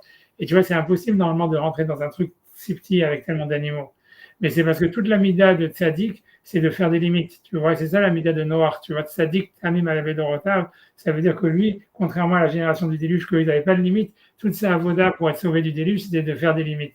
Ça veut dire, Teva, ça veut dire une boîte, et c'est dire, voilà, la Teva, elle va avoir telle et telle dimension, pas plus, pas moins. Les fenêtres, elles vont avoir telle et telle dimension, pas plus, pas moins. Et tu rentres dans cette boîte, dans cette limite, tu vois. Et quand quelqu'un, si tu veux, en fait, il rentre dans une limite que c'est la Midatadine, parce que la Midatadine, en fait, c'est le jugement de chaque chose, quelle est sa place dans le monde, en fait, et qu'il accepte cette place, alors à ce moment-là, ça se transforme en Midat Rachamim, à la fin, il est sauvé. Tu vois, toute l'humanité, elle descend de lui, etc. Il a un épanouissement, tu vois, gigantesque, etc. Et tu vois ce que ça veut dire dans l'idée de l'histoire du jugement de Rosh Hashanah, ce que ça veut dire, c'est que c'est pour ça qu'à Rosh Hashanah, on ne demande rien. En fait, le truc de Rosh Hashanah, c'est de comprendre le jugement d'Hachem, ça veut dire quelles sont les limites qu'Hachem nous a données, tu vois, physique, spirituelle, ce que tu veux, tu vois, dans la situation dans laquelle on est. c'est accepter, tu vois, ses limites, parce que c'est dans ces limites, en fait, qu'on peut comprendre c'est quoi notre mission dans l'univers. Tu vois, Masih Shukudato, tu vois, le Ramban, il va parler de cette histoire-là, de dire que le fait de sortir de la Teva, c'est d'accomplir sa mission, mais ça veut dire la mission, comprendre sa mission, ça passe par le fait d'abord d'accepter et surtout de comprendre, tu vois, les limites qu'Hachem nous a données. Tu vois, ça veut dire pourquoi tu vois, tu vois quels sont nos attributs, qu'est-ce qui nous rend uniques, tu vois, en même temps, tu vois, dans le monde, et qu'est-ce qui nous rend spécial, et qu'est-ce qu'en même temps, quelles sont nos limites, qu'est-ce qu'on pourrait ne pas faire, tu vois, tu vois, pas simplement au niveau moral, mais ça veut dire, voilà, je sais que, par exemple, je sais pas, je vais pas demander à Hachem, tu vois, d'avoir des ailes qui me poussent dans le dos pour que je puisse voler, tu vois. Ça veut dire, ça, c'est le côté complètement idiot, mais ça veut dire plein de gens qui demandent d'avoir plein d'argent et tout ça. En fait, ils comprennent pas que leur tuile n'est pas acceptée parce qu'en fait, c'est pas leur place dans le monde, c'est pas ce qu'Hachem il veut. Et tu vois, ça veut dire, eux, et alors, généralement, on ne doit même pas demander rien du tout, que ce qui est nécessaire à la vie, parce qu'en fait, l'idée, c'est, on doit comprendre, en fait, c'est la vie, en fait, tu vois, c'est pourquoi est-ce qu'on vit et quel est notre, tu vois, qu'est-ce qu'on doit faire avec la place qu'Hachem nous a donnée. C'est ça l'acceptation divine, tu vois, l'acceptation de la Kedat Yitzhak, etc. Et à partir quand on accepte ça, on transforme, tu vois, la Midatadine en Midata Rachamim. Parce que quand tu commences, et plus tu comprends, en fait, c'est-à-dire tes limites, tes spécificités, ce que tu es, etc., ta place dans l'univers, ta place dans l'histoire, ta place dans la société, plus tu comprends la bracha que tu vas avoir, et c'est plus ça va se transformer en Midata Rachamim. Tu vois, c'est presque automatique que tu vas pouvoir accomplir ta mission, etc., etc. Parce que tu comprends c'est quoi, tu vois. Et tu vois, c'est pour ça tu vois, ça se passe là comme le Midata Zircha. C'est ça, tu vois, une des premières choses, tu vois, de transformer la Midatadine en Midata Rachamim. Tu vois, même, tu vois, par exemple, tu vois, si tu veux regarder dans le Ramban quand il parle, parce qu'il explique, parce que le Ramban, si tu veux, c'est une discussion aussi anecdotique, bon, je l'ai dit quand même, parce que c'est pas très difficile à trouver, parce que il y a marqué qu'Hachem, il s'est souvenu des animaux dans la Teva. Et tu vois, le Rachid, parce que Rachid, lui pense que les animaux, ils ont le libre arbitre. Et si tu vois qu'ils avaient le mérite qu'ils n'ont pas eu des relations dans la Teva et qu'ils ne s'étaient pas mélangés avec les autres espèces, etc. Mais le Ramban, il pense que non, qu'en fait, les animaux, ils n'ont pas le libre arbitre. Et que la raison pour laquelle on nous parle, en fait, de Hachem, il s'est souvenu des animaux de la Teva, c'est parce que ce souvenir, en fait, c'était un souvenir qui a eu lieu à Rosh Hashanah. Je ne sais pas si Valentin est dehors, je sais pas exactement. Ah ouais, j'étais dans les deux, j'essaie de. Non, je. Tu vois, tu vois, ça veut dire ces souvenirs ça, et ça veut dire l'idée c'est quand Hachem, quand il a créé le monde, il a créé le monde avec plein d'espèces animales, et en fait, ça veut dire chaque espèce, en fait, elle a un but.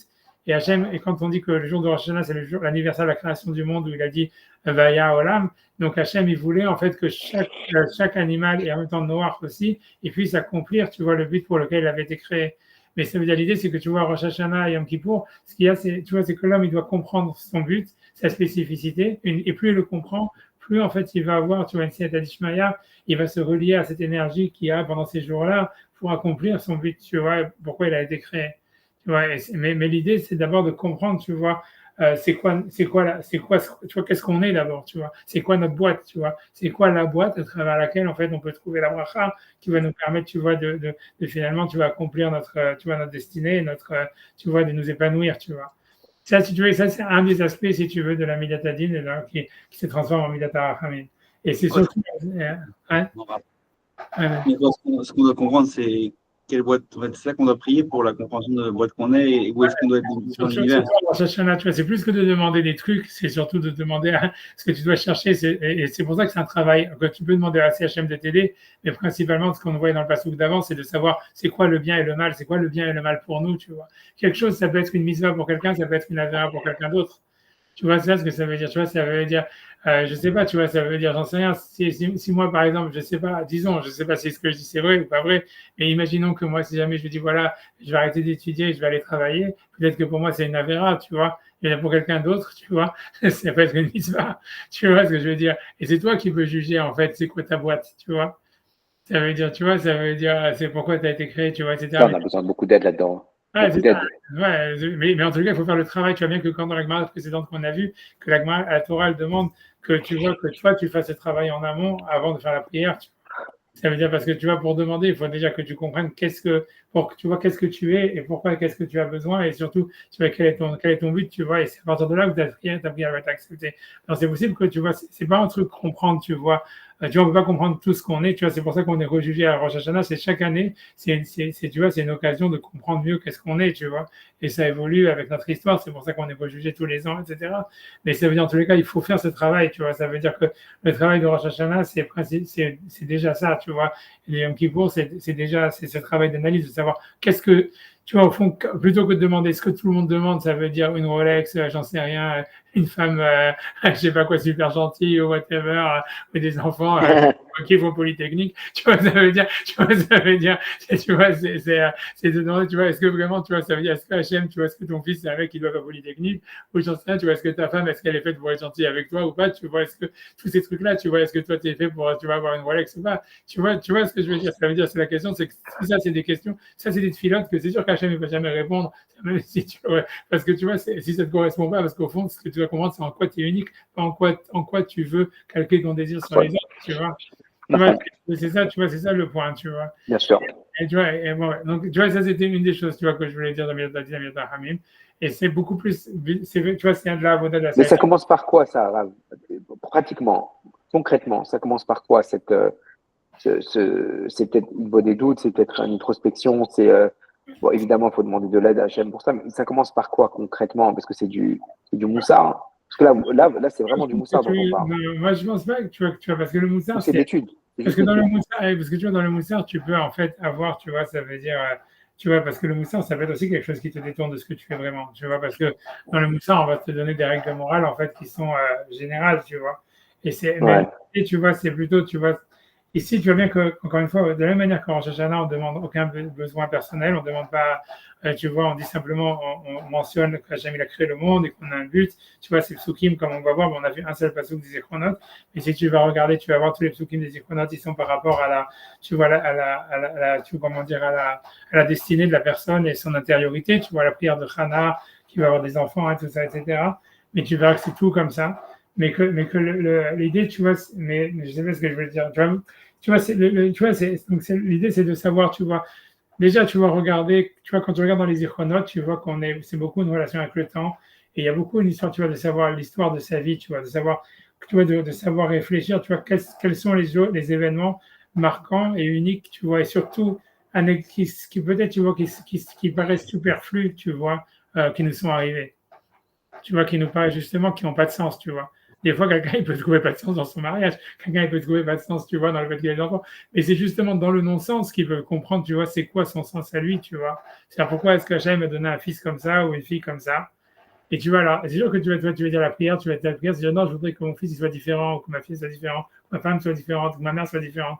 Mais en fait, l'idée, tu vois, c'est pas ça, c'est que en fait, la question, c'est de comprendre, tu vois, pourquoi tu vois Hachem t'a mis, ça veut dire, et en fait, tu veux dire, en fait, il y a le sens, c'est à toi de le trouver, ça veut dire, c'est pour t'aider à te comprendre, c'est quoi ton but, tu vois, dans la vie par rapport à ça, ça veut dire, si Hachem t'a mis dans des situations familiales comme ça, ou des situations prendre à ça comme ça, tu vois, j'en sais rien, moi, par exemple, j'ai une idée complètement idiote, mais peut-être anecdotique qui va faire rigoler, et que peut-être, tu vois, ça peut, j'en sais rien, ça peut vous aider. Mais c'est sûr que c'est plus complexe que ça, mais dans mon cas, moi, j'ai une idée très simple, tu vois, schématique. C'est-à-dire, moi, je sais qu'à chaque fois que j'essaie de faire du business, quoi que ce soit, d'appeler quelqu'un pour quoi que ce soit, ça marche jamais. Donc, je sais, en fait, tu vois, que je dois pas faire du business, tu vois ce que je veux dire.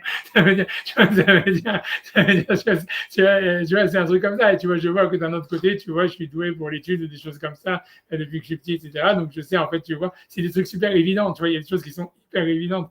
Pas pour tout le monde, c'est aussi évident. Et après ça, il y a plein de détails qui sont moins évidents. Tu vois, mais surtout dans les relations, etc. Alors, peut-être déjà commencer peut-être par les trucs les plus évidents, mais ça va, c'est déjà, tu vois, parce qu'il y a plein de choses hyper évidentes qu'on voit pas, tu vois. Tu vois, ça veut dire, tu vois, Donc, on préfère, pour vous, c'est-à-dire que vous me présentez comme évident, mais ça ne l'est pas, vu que Hachem nous a mis dans un monde matériel et que gagner sa vie, c'est hyper important. Donc, arriver à cette réalisation et l'accepter en disant, bon, bah, et moi, I can relate to that very much, sur le fait que, bon, c'est très, très, très difficile de faire de l'argent et pour certaines personnes, ça ne l'est pas du tout. Ouais, voilà. Pour certaines personnes, c'est vraiment d'une facilité incroyable. Et donc, de se rendre à cette évidence-là et de se dire, bon, manifestement, et pourtant c'est absolument nécessaire, c'est une grande force, je trouve. Ouais, De dire, et après, ça veut dire, voilà, Hachem, il t'enverra ce que tu as besoin par rapport à ce que tu veux. exactement. Et voilà, bon, à la fin, tu vois, voilà. Ça arrive, tu vois, tu sais pas comment, mais ça arrive. Ouais. Tu vois, mais chacun, c'est comme, tu vois, ça veut dire, voilà, tu vois, c'est comme ça, tu vois, ça veut dire, mais c'est ce que je veux dire, c'est des idées très, tu vois, je veux dire, c'est une manière très simple, mais l'idée, c'est ça, c'est surtout de regarder et tout, de prendre toutes les questions qu'à la base, ça s'est vu comme des limitations. Tu vois bien que Noir, quand on l'a dit, rentre dans une boîte et reste et tu vas rentrer avec tous les animaux pendant une boîte, il a souffert dans la Teva, il a marqué, tu vois, et donc il aurait pu voir comme une malédiction. Et en fait, il aurait pu demander à Hachem quand est-ce que tu vas me faire sortir de cette boîte, tu vois, et pourquoi tu m'as fait faire ça.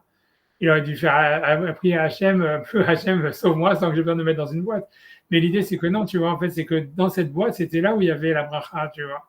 Ça veut dire, c'est parce que quand il a compris, en fait, que son but, c'était d'être dans cette boîte et que c'était pour une raison et c'est en comprenant ça que paradoxalement, il est sorti de la boîte. Tu vois. C'est-à-dire que tes limites, en fait, elles sont dures à vivre plein de fois parce qu'en fait, tu les vois comme des limites. Parce qu'en fait, tu vois ça parce que souvent, tu te compares aux autres, tu te compares à ça, tu te dis ça. Alors, tu te dis, merde, mais pourquoi Hachem m'a fait comme ça, tu vois? Mais une fois que tu comprends en fait que non, c'est-à-dire que tous les défauts que tu as, en fait, c'est ta bracha. Ça veut dire c'est à travers ça que tu vas trouver ta bracha. Tu vois ce que je veux dire? Eh ben, en fait, tu vois, ça devient la source de la bracha. Ça se transforme sur la midat adin, ça se transforme en midat rachamim. Tu vois, pour moi, en fait, c'était une bracha que j'étais nul en business. Moi, tous mes copains qui étaient forts en business, ils ont complètement arrêté d'étudier, etc., etc. Et tu vois ce que je veux dire? Pour moi, en plus, si j'avais su faire du business, je pense que ça aurait été très dur pour moi de faire le choix. Est-ce que j'étudie ou je fais du business? Au fond, tu vois, cette infirmité, elle a été une bracha, tu vois.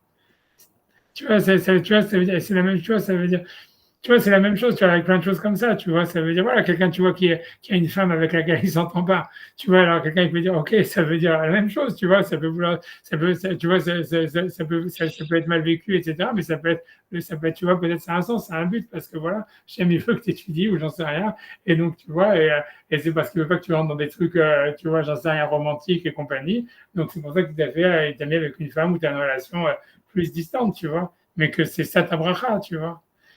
Tu vois, ça veut dire en tous les cas, l'idée, c'est qu'il faut qu'on, tu vois, c'est plutôt que de demander de C'est de changer, comprendre, prendre acte. prendre Donc, acte. prendre la mesure de sa caisse, la Ouais, caisse dans laquelle on est, c'est prendre acte que c'est ça, c'est ça ta bracha et la source de ta bracha. voilà, et après ça, construire, et après ça, comprendre comment tu peux t'épanouir à travers ça, tu vois. Et c'est ça, C'est transformer pas nous ça. à travers ça. Ça, c'est un des aspects, tu vois, des transformations de la Midatadine en Midata.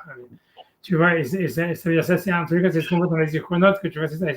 Et tous les Rosh Hashanah, tu vois, c'est le truc comme ça, c'est de savoir qu'est-ce qui s'est passé cette année, tu vois, et qu'est-ce que le truc bidule, et comment, en fait, tu vois, je peux transformer ces choses-là, qu'à la base, je les vois comme des trucs, tu vois, comme tu vois, ça veut dire comme des malédictions, ou Chazé Shalom, ou des trucs, tu vois, des limitations, ou des frustrations, et comment est-ce que je peux comprendre, en fait, qu'au fond, c'est quelque chose qui me correspond, et à travers ça, je peux m'épanouir.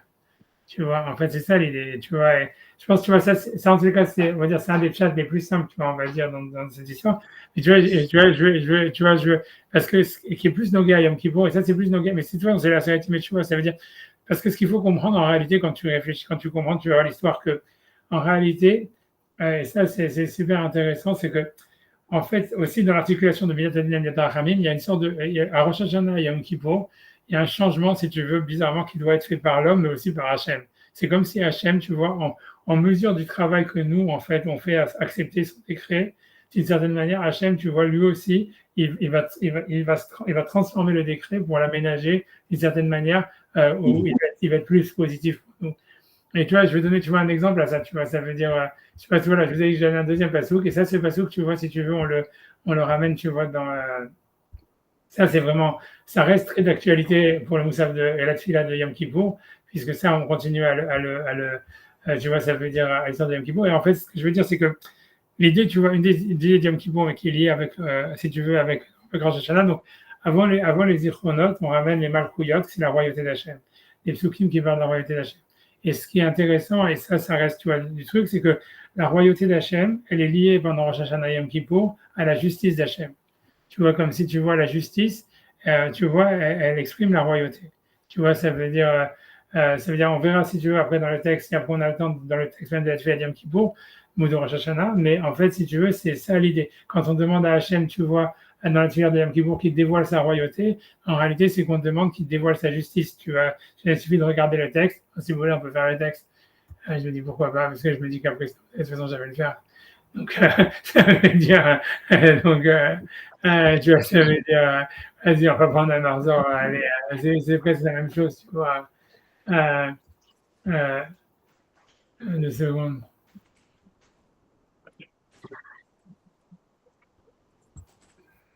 Arzor Yom Kippour, Séfarad, allez, on va prendre Séfarad, mais c'est la même chose, là-dessus, là, c'est la même.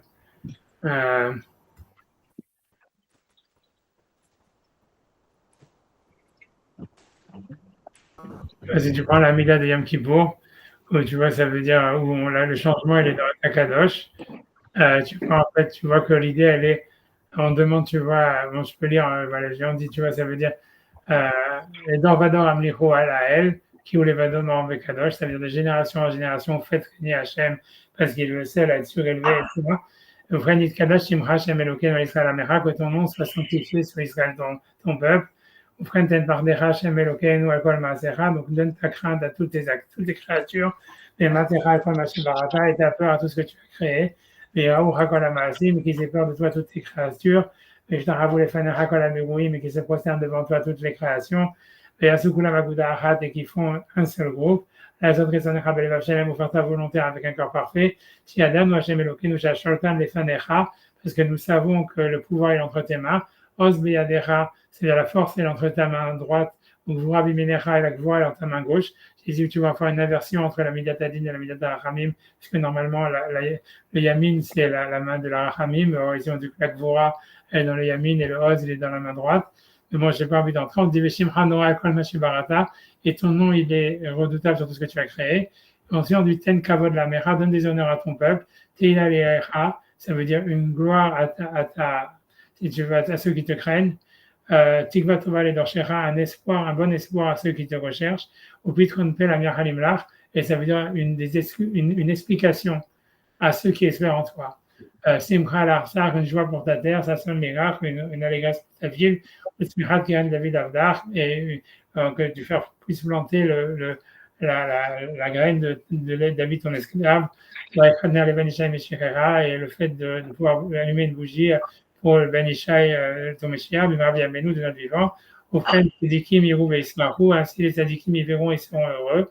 Mais Sharim Yalozu, et les droits, ils seront heureux. Les Hasidim, Berina Yagilou et les Hasidim, ils se réjouiront dans la chanson. Voilà, Tatik Potzpia, et le mal devra fermer sa bouche. Jakula Bachan Tiré, que tout le mal soit détruit dans la fumée, qui t'a vu, même chez les Adon Minares, parce que tu vas enlever le pouvoir du mal sur la terre. Et que tu règnes toi rapidement sur toutes tes actions. Où réside ta gloire, dans Jérusalem, ta ville de ta sainteté, Kakatou, Yimloch Hashem, Leolam, Alléluia. Hashem régnera pour toujours, ton Dieu, Sion, de génération en génération, Alléluia.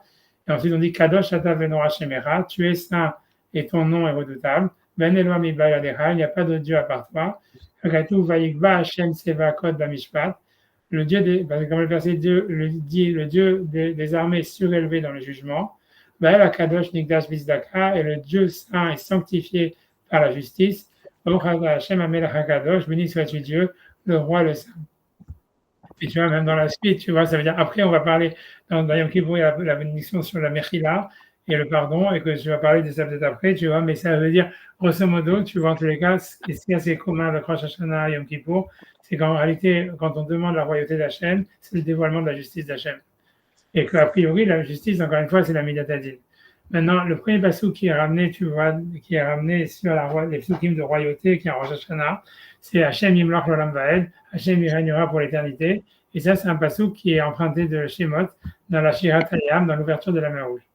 2 secondes, je vais simplement, c'est aussi simple, je vais dire,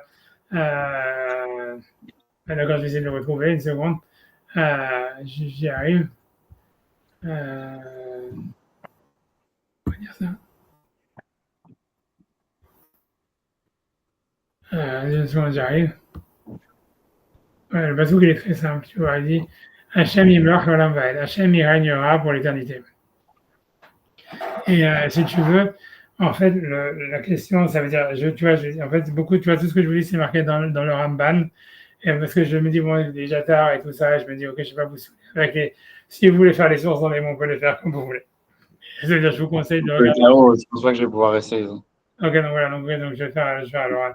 Tu vois, mais ça veut dire, en fait, tu vois, ça veut dire, ce qui est intéressant, tu vois, ce que Nachmanide et les autres commentateurs ils demandent, c'est qu'ils disent, en fait, là aussi, il y a une inversion entre le shem de Rachamim et le shem de Din. Pourquoi? Parce que si tu veux, dans l'ouverture de la mer Rouge, si tu veux, en fait, qu'est-ce qui s'est passé? Les Égyptiens, ils ont été jugés. Les Égyptiens, ils sont morts. Et en fait, les Juifs, ils ont vu, en fait, que les Égyptiens, ils avaient été punis Mida Keneged Mida, parce qu'ils avaient, eux, ils avaient jeté leurs enfants dans le Nil et ils les avaient noyés. Et Hachem, Mida Keneged Mida, il les a noyés dans la mer. Mais c'était un jugement. Ça veut dire c'est clairement un jugement puisque voilà les Égyptiens ils sont morts. Et donc normalement tu vois ça veut dire on aurait dû dire Elohim que Elohim le Dieu du jugement il règne pour l'éternité. Si tu veux encore une fois la même chose que tu as un peu dans l'histoire de Noach, le commentateur tu vois Rabbeinu Bachaye il remarque que aussi le deuxième point dans ce passage que tout le monde s'interroge c'est sur le futur. Pourquoi est-ce que c'est marqué Hachem Yimloch L'Olam Hachem régnera pour l'éternité alors que normalement Hachem il règne au présent pour l'éternité. Tu vois, ça veut dire ça ne devrait pas être un futur, ça devrait être un présent, tu vois. Hachem Melech L'Olam va être Dieu et roi pour l'éternité. Pourquoi est-ce que c'est un futur, tu vois? Une chose, tu vois, une remarque que tu vois que cette question elle est demandée par tous les commentateurs et c'est un gros problème. Et Dargumon Kilos il a traduit au présent. Et voilà, et donc c'est-à-dire je fais très court, tu vois, parce que je sais que Valentin il doit aller dormir.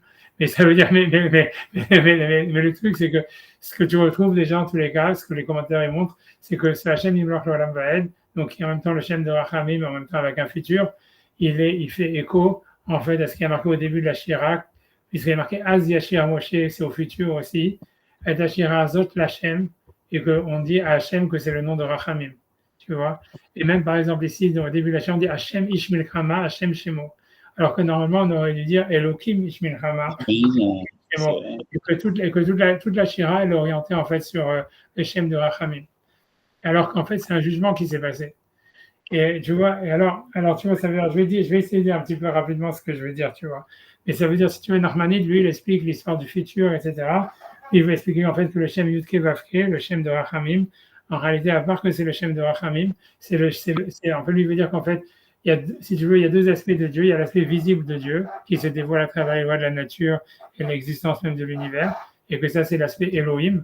Ça veut dire que c'est le Dieu, en fait, tel qu'il se manifeste à travers les lois de la nature, et à travers on peut voir de nos yeux que l'univers, il existe.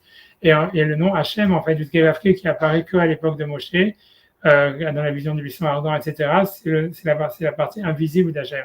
Tu vois, ça veut dire, et en fait, c'est lié à l'empathie, parce que quand tu regardes l'apparition du Shem Kevavke, ça c'est Rabbi Yocham, il dit, c'est que tu vois, en fait, quand le Shem Kevavke, il apparaît dans Shemot, en fait, c'est Moshe, on te dit, Moshe, il a vu les souffrances des enfants d'Israël, etc., et il a essayé de les aider. Et quand tu regardes dans toute la vision du buisson ardent et dans toutes les apparitions de Shem Kevavke au début, c'est la reprise des mêmes expressions que Moshe, il a senties pour les Bnei Israël. Ça veut dire que dans toute la Genèse, il n'y a jamais d'empathie. Si tu regardes, tu vois, en fait, même si tu vois chacun, ils se sont habités d'une mission, c'est pour ça qu'il y a la vente de Yosef, c'est pour ça que Caïn et le Jaoud de Hevel, tu vois que des sentiments négatifs entre les gens. Malgré le fait, tu vois, qu'ils ont une relation à Hachem, etc. Tu vois, Abraham, par exemple, tu vois, il envoie Sarah au Caspip se faire violer par le roi d'Égypte et tout ça, etc. Ça veut dire, il n'y a pas d'empathie, tu vois, ça veut dire, ils ont un devoir moral, tu vois, par exemple, dire, ok, je vais aller sauver mon frère Lot parce qu'il aurait pu me dénoncer, il l'a pas fait, etc.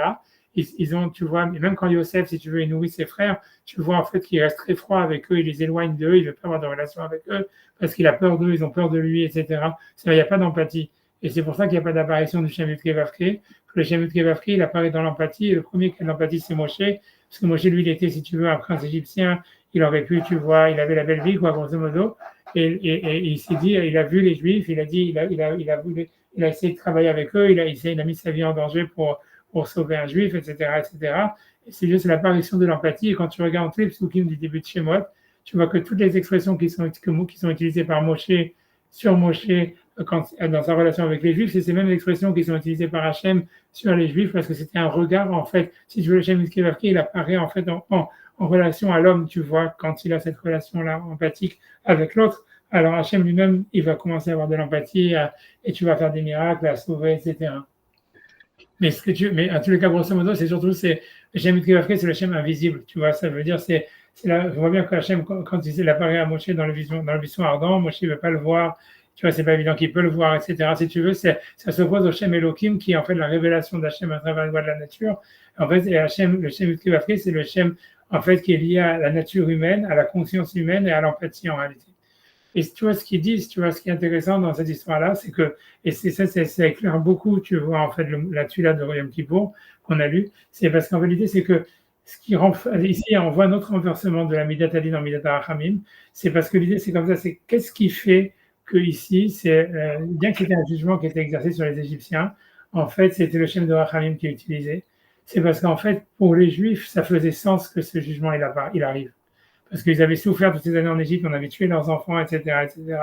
Quand ils ont vu, tu vois que les Égyptiens, en fait, ils étaient tués, ils étaient noyés dans l'eau comme ils avaient voulu les tuer. Pour eux, c'était un truc, tu vois, ça veut dire maintenant, ça fait sens, tu vois, ça veut dire. Et donc, ce din, c'était un din que tu peux comprendre. Tu vois, ça veut dire, c'est un din qui était à l'échelle humaine, ça veut dire, c'est pas que comme si Chaz Shalom, tu vois, les gens, malheureusement, tu vois, il y a des catastrophes naturelles, ou Chaz Shalom, des fois, tu vois des gens qui sont atteints par des maladies, et qui disent pourquoi Hachem il a fait ça. La raison pour laquelle c'est un din, c'est parce qu'on n'arrive pas à comprendre pourquoi, on n'arrive pas à donner un sens. Alors ça devient un din, tu vois. Mais quand, par exemple, ici, il y a eu l'ouverture de la mer Rouge, etc., où les Égyptiens, ils sont morts, etc., qu'ils avaient vu, eux, on voit, tu vois, que dans la manière dont les Égyptiens sont morts, chaque Égyptien, il mourait par rapport si tu veux, à comment il avait fait souffrir les Juifs. Ceux qui avaient fait souffrir les Juifs beaucoup, ils étaient comme de la paille, ça veut dire qu'ils souffraient énormément dans la mer. Ceux qui avaient peu fait souffrir les Juifs, ils sont tombés comme du plomb, ça veut dire qu'ils n'ont pas souffert trop. Et les Juifs, ils ont vu tout ça. Il est marqué, Vayar Israël, Misraïm, Met, Al-Sefatayam. Ils ont vu chacun, comment chaque Égyptien, il était puni vraiment par rapport exactement au niveau de ce qu'il avait fait souffrir les Juifs. Et donc ça, c'était du rachamim parce que ça faisait sens. Tu vois, pour un coup, c'est maintenant tout, ça faisait sens. Et quand tu regardes, tu vois, dans la tefila qu'on demande à Yom Kippour, quand on a vu, on demande la justice d'Hachem, le dévoilement d'Hachem à travers sa justice, mais on demande, tu vois, ten pitron pe la miachalim lar, simcha lar, c'est-à-dire que ça soit une justice qui fasse sens, tu vois. Ça veut dire que la justice d'Hachem, elle est quoi qu'il arrive, elle est là, tu vois. Ça veut dire, donc qu'est-ce que ça veut dire quand on demande à Hachem qui se dévoile dans le monde à travers sa justice? Ça veut dire qu'on demande à Hachem qui se dévoile à travers une justice que nous, on peut comprendre, tu vois, qui ferait sens pour nous. Et si tu veux, et c'est compliqué, tu vois, mais ça, c'est une des inversements qui est entre la Midat Adin et la Midat Rachamim. Mais ça veut dire, et ça, si tu veux, c'est un double travail. Ça veut dire, grosso modo, ce que ça veut dire, c'est comme ça, c'est que à Rosh Hashanah, tu vois, il y a un travail pour nous d'accepter le jugement d'Hachem. Et donc, ça veut dire, pour nous, ça fait sens, tu vois. Ça veut dire, Noach, en fait, quand il était dans la boîte, il se dit pourquoi je dois rentrer dans une boîte et tout ça. Quand il y a eu le déluge et qu'il a été sauvé, qu'après toute l'humanité a descendu de lui, ça fait sens pour lui, tout ça. Il a compris que le fait qu'il avait mis des limites et que c'était un sadique, en fait, c'était ça ce qu'il fallait et ça ce qui lui permettait, en fait, d'accomplir sa mission. Mais, et donc, si tu veux, ça fait sens pour lui. Et donc, il y a un travail pour l'homme de faire sens du jugement d'Hachem. Mais en fait, on te dit qu'en retour, il y a un travail d'Hachem. C'est on demande à Hachem que, en fait, si tu veux, sa justice, elle puisse faire sens. C'est ça qu'elle se dévoile et qu'elle se dévoile à l'échelle humaine, tu vois. Et ça veut dire, et ça, c'est une tefila qu'on demande. Tu vois, c'est ça la tefila qu'on demande quand on demande le Mashiach, etc. Veida kol kol katapalto. Ça veut dire, en fait, c'est grosso modo, c'est ce que le Rambam, il dit, tu vois. Et le Rambam, a priori, lui, il avait déjà compris comment ça fonctionnait, mais je pense qu'à part le Rambam, personne d'autre n'a compris, tu vois. C'est que lui, l'idée, tu vois, de comprendre, c'est parce que l'idée, c'est de comprendre, en fait, qu'il y a une sorte d'adéquation entre les lois de la nature et les lois de la science et, en fait, la justice humaine. Qu'en fait, c'est pas deux mondes séparés, tu vois. Ça veut dire qu'en fait, si tu veux, il y a dans la nature même de l'existence de l'univers, il y a en fait, si tu veux, une adéquation avec la conscience humaine et ce que l'homme a fait, et le sens pour ce qui fait sens pour l'homme. Et en fait, l'idée, c'est que simplement, il faut et le dévoilement messianique, c'est de comprendre, tu vois, c'est que ça se dévoile, c'est que l'homme, et en même temps qu'Hachem, il montre, tu vois, il aide l'homme à comprendre comment ça fait sens. Et en même temps, tu vois, donc c'est ça ce dévoilement, et qu'en même temps, l'homme, il monte vers Hachem pour comprendre, tu vois, ce sens, tu vois, pour y voir un sens, tu vois. Et tu vois, c'est ce que j'ai fait, la tuile du dévoilement, parce que moi, je m'étais toujours demandé qu'est-ce que ça veut dire qu'on demande le dévoilement de la présence d'Hachem, tu vois, à travers la justice. Tu vois, je m'étais toujours demandé, mais qu'est-ce que ça veut dire? La justice d'Hachem, elle est toujours là. Hachem, il nous juge, justement, c'est le problème, c'est l'histoire. Et Hachem, il est présent, il est déjà dévoilé. Qu'est-ce que ça veut dire? On demande qu'Hachem se dévoile. Tu vois, si c'est une connaissance de nous, c'est notre problème à nous, qu'on n'est pas capable de voir cette vision, mais c'est pas comment est-ce qu'on peut demander à Hachem de se dévoiler. L'idée, c'est qu'il y a un aménagement, tu vois. Ça veut dire que, comme dans l'ouverture de la mer Rouge, Hachem, il peut aménager, si tu veux, les lois de la nature ou le déroulement de l'histoire pour que ça fasse sens pour l'homme. Tu vois, ça veut dire, tu vois, l'idée, c'est que c'est des deux côtés. Ça veut dire, l'homme, d'un côté, il doit accepter la limite qu'Hachem lui donnait et donc faire sens, en fait, du décret d'Hachem. et trouver un sens, tu vois, à travers ce qu'Hachem il a décrété pour lui. Et en même temps, Hachem, il y a une prière à Hachem pour qu'Hachem, il dévoile ses décrets d'une manière qui fasse le plus sens pour nous, tu vois, qui nous paraisse le moins absurde, tu vois. Ça veut dire, tu vois, c'est ça l'histoire de Veida Kolpaul Kedakalto, Vitem Pitronte, Lamia Hanimlach, donne des arguments, tu vois, une compréhension à ce qui est faire en toi. Toute cette histoire-là, tu vois, c'est que c'est un mishpat et un tzedek qui fasse sens pour l'homme, tu vois, qui soit à l'échelle humaine. Et c'est en ça que ça devient, le mishpat, il devient, le midatadin devient midatachamim. Voilà, tu vois, c'est ça, tu vois, je veux dire, je voulais savoir sur ces deux points-là. Voilà, si tu regardes dans Rabbeinu Bachai, etc., donc voilà, c'est des pistes de réflexion, en tous les cas, pour comment tu vois faire les tefilot à Rosh Hashanah et Yom Kippour, et comment c'est quoi le jugement d'Hachem, et c'est quoi le livre de la vie. Parce que c'est ça, en fait, tu vois, le livre de la vie, c'est quand ça fait sens pour nous, et quand nous, on arrive en même temps, tu vois, à accomplir la destinée pour laquelle on a été créé, tu vois.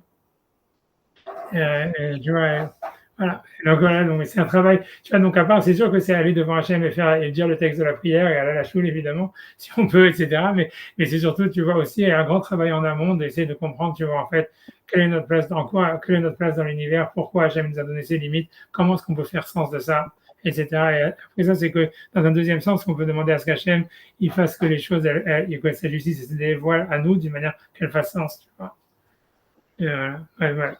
Je sais que Valentin doit y aller, mais je peux vous dire, Valentin aussi doit y aller, vas-y, mais moi je veux dire que ça m'évoque, c'est la conversation, je crois qu'elle est midrashique entre Hachem et Moshe Rabbeinu, il dit Tzadik Veralo et Racha Betovlo. Et là-dessus, Hachem lui répond que ça, il ne doit pas savoir. Mais que Moshe Rabbeinu, il peut quand même voir le nœud des téphilines de Hachem, et c'est tout ce qu'il a eu le droit de voir. Ouais. Donc il y a cette volonté de vouloir voir la vérité d'Hachem, tout en sachant qu'on ne pourra jamais l'atteindre parce que c'est au-delà de notre compréhension. Mais et aussi quand Moshe il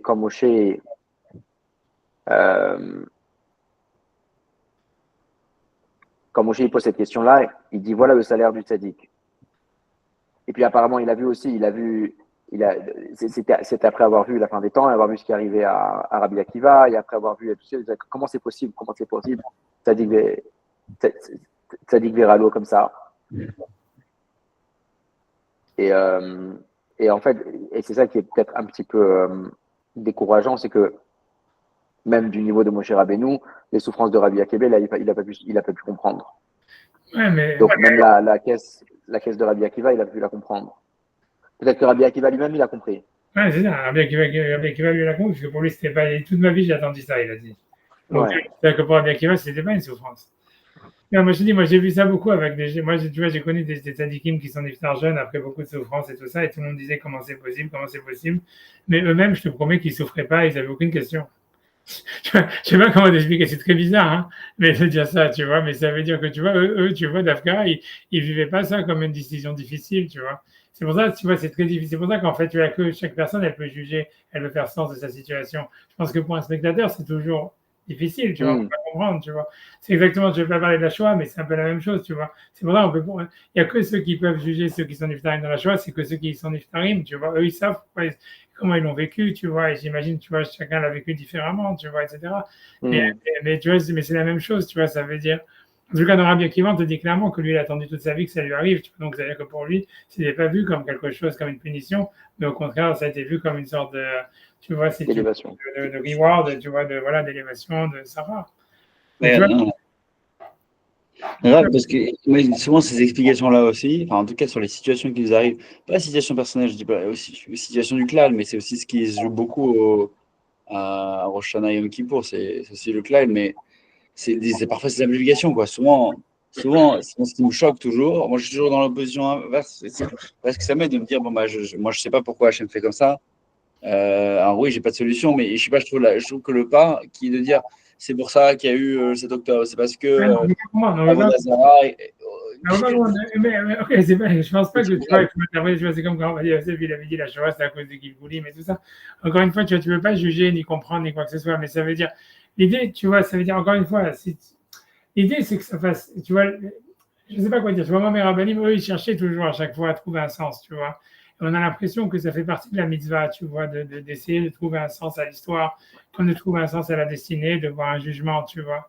Et tu vois, le truc, c'est voilà, si ça fait pas sens, ça fait pas sens. Après, si pour toi, tu vois, ça veut dire, tu comprends ce que je veux dire, tu vois, ça veut dire, je sais pas quoi te dire d'autre, tu vois, ça veut dire le sens, c'est pas sûr que c'est le bon, mais d'une certaine manière, ça semble qu'il y a une mitzvah, tu vois, de comprendre la justice d'Hachem, et au maximum, tu vois, ça semble être un des enjeux messianiques, tu vois, de comprendre, tu vois, le sens de l'histoire, tu vois, c'est sûr que j'ai pas dit qu'on peut dire. Souvent, dans ces jugements c'est pas pour. Bon, mais ces jugements, en tout cas, qui sont donnés souvent dans Ouais, ok, dans les raisonnements, c'est souvent des jugements sur l'autre et pas voilà, des c'est jugements sur soi. ça. Ok, Moi, c'est ça qui me choque toujours. ok, je suis d'accord avec toi. C'est pour ça que tu vois, moi aussi, c'est pour ça que je dis qu'à la fin, il n'y a que la personne elle-même qui peut savoir. Pas bien qui va pour lui, c'était une bracha, et c'est tout. Tu vois, nous, on n'est pas pour le spectateur, c'était sûr que c'était impossible à comprendre, mais lui, il a vécu comme ça, et je pense que c'était pas le seul, tu vois. Il y a plein, tu vois, je te dis, Abraham Wasserman, il est rentré d'Afrique en Allemagne pour mourir et tout ça, bien qu'il savait, alors qu'il était aux États-Unis, qu'il aurait pu rester là-bas, tu vois. Ça veut dire, pour lui, c'était une simcha, tu vois, c'était, j'en sais rien, tu vois, nous, on n'est pas, on comprend pas, on n'a pas la même destinée. Eux, ils comprenaient leur destinée, tu vois, ils comprenaient qu'est-ce qu'ils avaient à faire dans ce monde. Et tu vois, et ça veut dire, voilà, et c'est tout, tu vois, qu'est-ce que tu veux que je te dise? Tu vois, tu vois, c'est tout, c'est vrai, mais nous, en tous les cas, on doit prier pour que l'histoire, les choses fassent sens pour nous, tu vois. Que le jugement d'Hachem, il fasse sens pour nous. C'est ça ce qu'on demande, c'est ça ce qu'on appelle le dévoilement de la présence d'Hachem. C'est, tu vois, en fait, si tu veux, c'est le dévoilement en fait de sa justice d'une manière à ce qu'elle fasse sens. Et tu vois, avant ça, tu veux, si tu veux, moi j'ai Donc abordé. pour eux, Ça, alors, dont vous parlez du reparti en Allemagne, pour lui, c'était absolument évident que c'était. Pour lui, il avait évidemment ce travail-là, il avait déjà fait, il avait compris. Donc pour lui, c'était évident que c'était son chemin. Il n'avait pas un seul doute dans sa tête que c'était ça son chemin. Et nous, on est tous complètement dans un sorte de brouillard. Est-ce que c'est ci, est-ce que c'est ci, est-ce que c'est ça? Ouais, la plupart des gens, ils font que copier les autres, tu vois. Ça veut dire, nous, en fait, ce qu'on croit qui est bien pour nous, c'est parce qu'on voit que les autres, ils disent ça, tu vois. Ça veut dire, voilà. Tiens, nous, si tu veux, en fait, on juge les femmes très négativement parce qu'elles font ça, c'est quand elles regardent leurs copines sur Instagram. Mais en fait, on est la même chose, tu vois. Ça veut dire, tu vois, ça veut dire, tiens, voilà, il faut un job comme ci, il faut ci, il faut ça, il faut ça. Mais en fait, tu vois, on s'en rend pas compte, tu vois, on n'est pas capable d'autocritique. Mais en fait, tu vois, c'est vrai, tu vois, et tu vois, et c'est pour ça qu'en fait, tu vois, nos filles, elles ne sont pas acceptées ou qu'on est toujours frustré parce que même si Hachem, il te donnait tout ce que tu demandes, tu seras encore plus malheureux que s'il ne te le donne pas, tu vois. Parce qu'en fait, tu vois, le fait que tu l'as pas, ça te définit quand même, tu vois. Au fond, tu sais que c'est ça ce qui te correspond. Le problème, c'est que tu n'arrives pas à faire sens de ça. Et tout le travail, il est en même temps, tu vois, de demander, tu vois, à ce que Hachem nous permette. Donc, il se dévoile de manière à ce que ça fasse le plus de sens possible pour nous et en même temps que nous, on trouve le sens à partir de ces limites qu'Hachem, de la situation Hachem dans laquelle nous a mis. Et tu vois, et c'est tu vois. Tu vois, pour ça, j'ai dit un autre truc, si tu veux, Sam, qui n'a rien à voir peut-être, mais je m'en fous, je le dis quand même.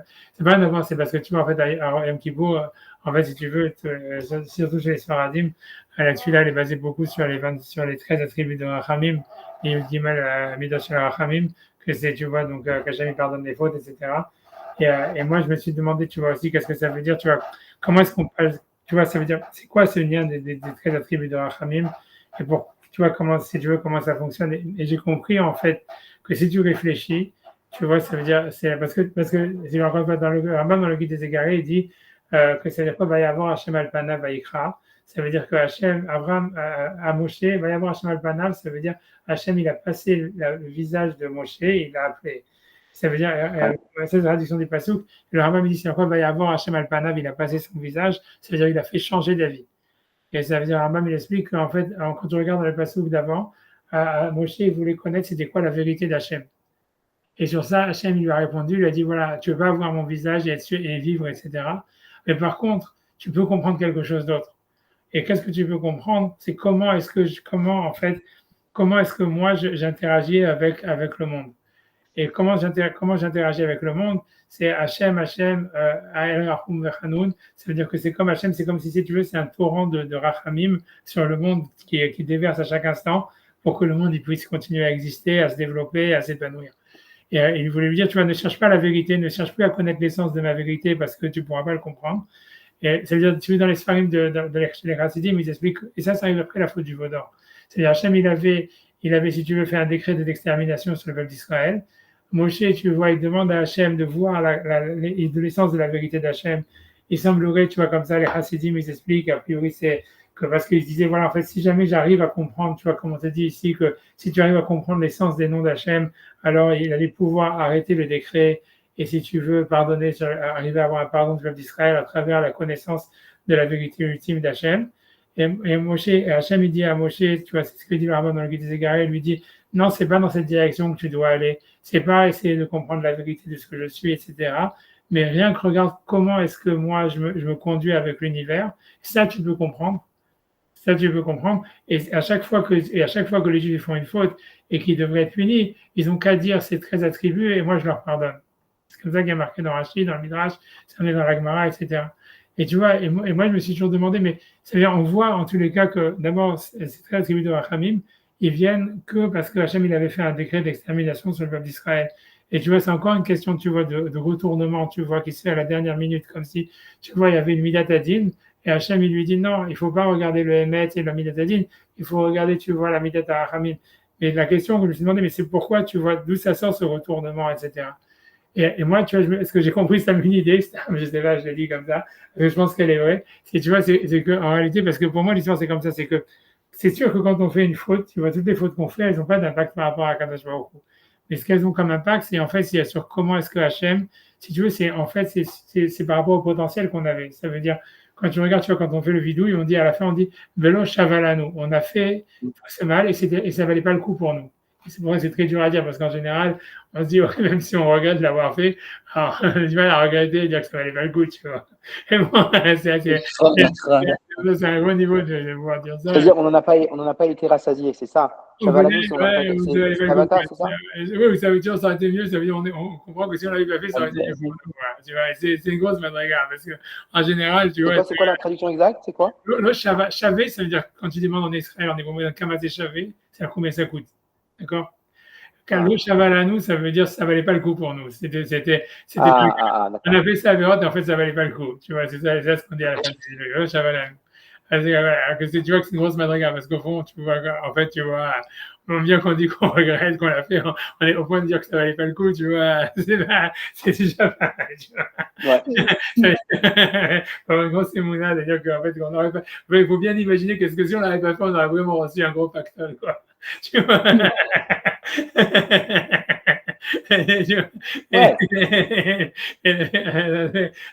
Bref, mais a priori, on est. Mais l'idée, c'est, tu vois, qu'en fait, parce que je pense que l'idée, c'est quand tu fais une AVA, tu vois, ça veut dire, en fait, ce qui se passe, c'est que c'est sûr que en fait, tu limites, tu vois, c'est comme l'histoire avec le potentiel que Hachem, tu vois, quand on te dit que à Rosh Hashanah, Yom Kippour, Hachem, tu vois, c'est l'anniversaire du monde, donc Hachem, il renouvelle, mais à chaque instant, il renouvelle, mais à Rosh Hashanah, Yom Kippour, c'est plus fort, si tu veux, le Shefa de Rachamim, tu vois, de l'afflux d'énergie, si tu veux, pour que le monde il se développe et qu'il s'épanouisse. Et quand on fait une faute, en fait, si tu veux, la faute, elle a cassé, si tu veux, comme ils disent dans la Kabbalah, des tuyaux. Si tu veux, c'est comme si on a cassé des canaux de Shefa, c'est-à-dire des potentiels, en fait, qu'on aurait pu recevoir de Bracha d'Hachem. Et à cause de la verre, si tu veux, maintenant, ces canaux, ils sont cassés. Et donc, l'impact, il est sur nous. Ça veut dire, c'est pas que la mise de la vera, elle a fait quelque chose de mal à Hachem ou que ce soit de Shalom, mais ça fait un impact sur nous parce que nous, en fait, si tu veux, on a cassé des tuyaux, etc. Et l'idée, tu vois, c'est qu'en fait, c'est pour ça qu'on est jugé. Ça veut dire, le jugement, il est par rapport, tu vois, au shefa, au potentiel que tu avais à la base. Tu vois, maintenant que tu as fait ça à Véro, tu vois que tu as limité le potentiel pour lequel Hachem t'avait créé. Et en fait, l'idée, et c'est pour ça qu'on est jugé, grosso modo. Tu vois, c'est en vertu de ça. Ça veut dire comment tu t'es, en fait, tu vois, tu t'es mutilé, par tes aveux, tu t'es mutilé ou des choses comme ça. Et l'idée, tu vois, c'est qu'en fait, l'idée, c'est que si tu réfléchis, c'est quoi? C'est pourquoi, donc, mais pourquoi Hachem nous juge sur ça? C'est parce qu'en fait, Hachem, il veut nous donner des brachot, tu vois. Et il nous juge sur le fait, en fait, qu'à cause de nos avérotes, on peut recevoir moins de brachot. Donc, c'est pour ça, en fait, qu'au moment où il y a le jugement, on peut toujours invoquer en disant, mais au fond, tu vois, tout ça, c'est parce qu'en fait, tu veux nous donner des brachot. Tu vois, ça veut dire que la base du jugement, en fait, c'est le rachamim d'Hachem. Ça veut dire, c'est qu'en fait, et c'est pour ça qu'on dit Hachem avant la faute, Hachem après la faute.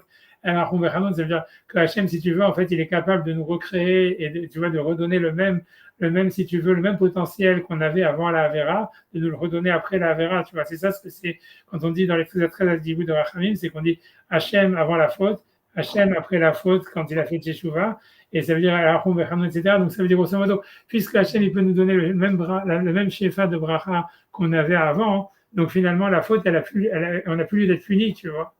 Tu vois, parce qu'en fait, toute la faute, elle était que par rapport à ce schéma de bracha qu'on avait cassé.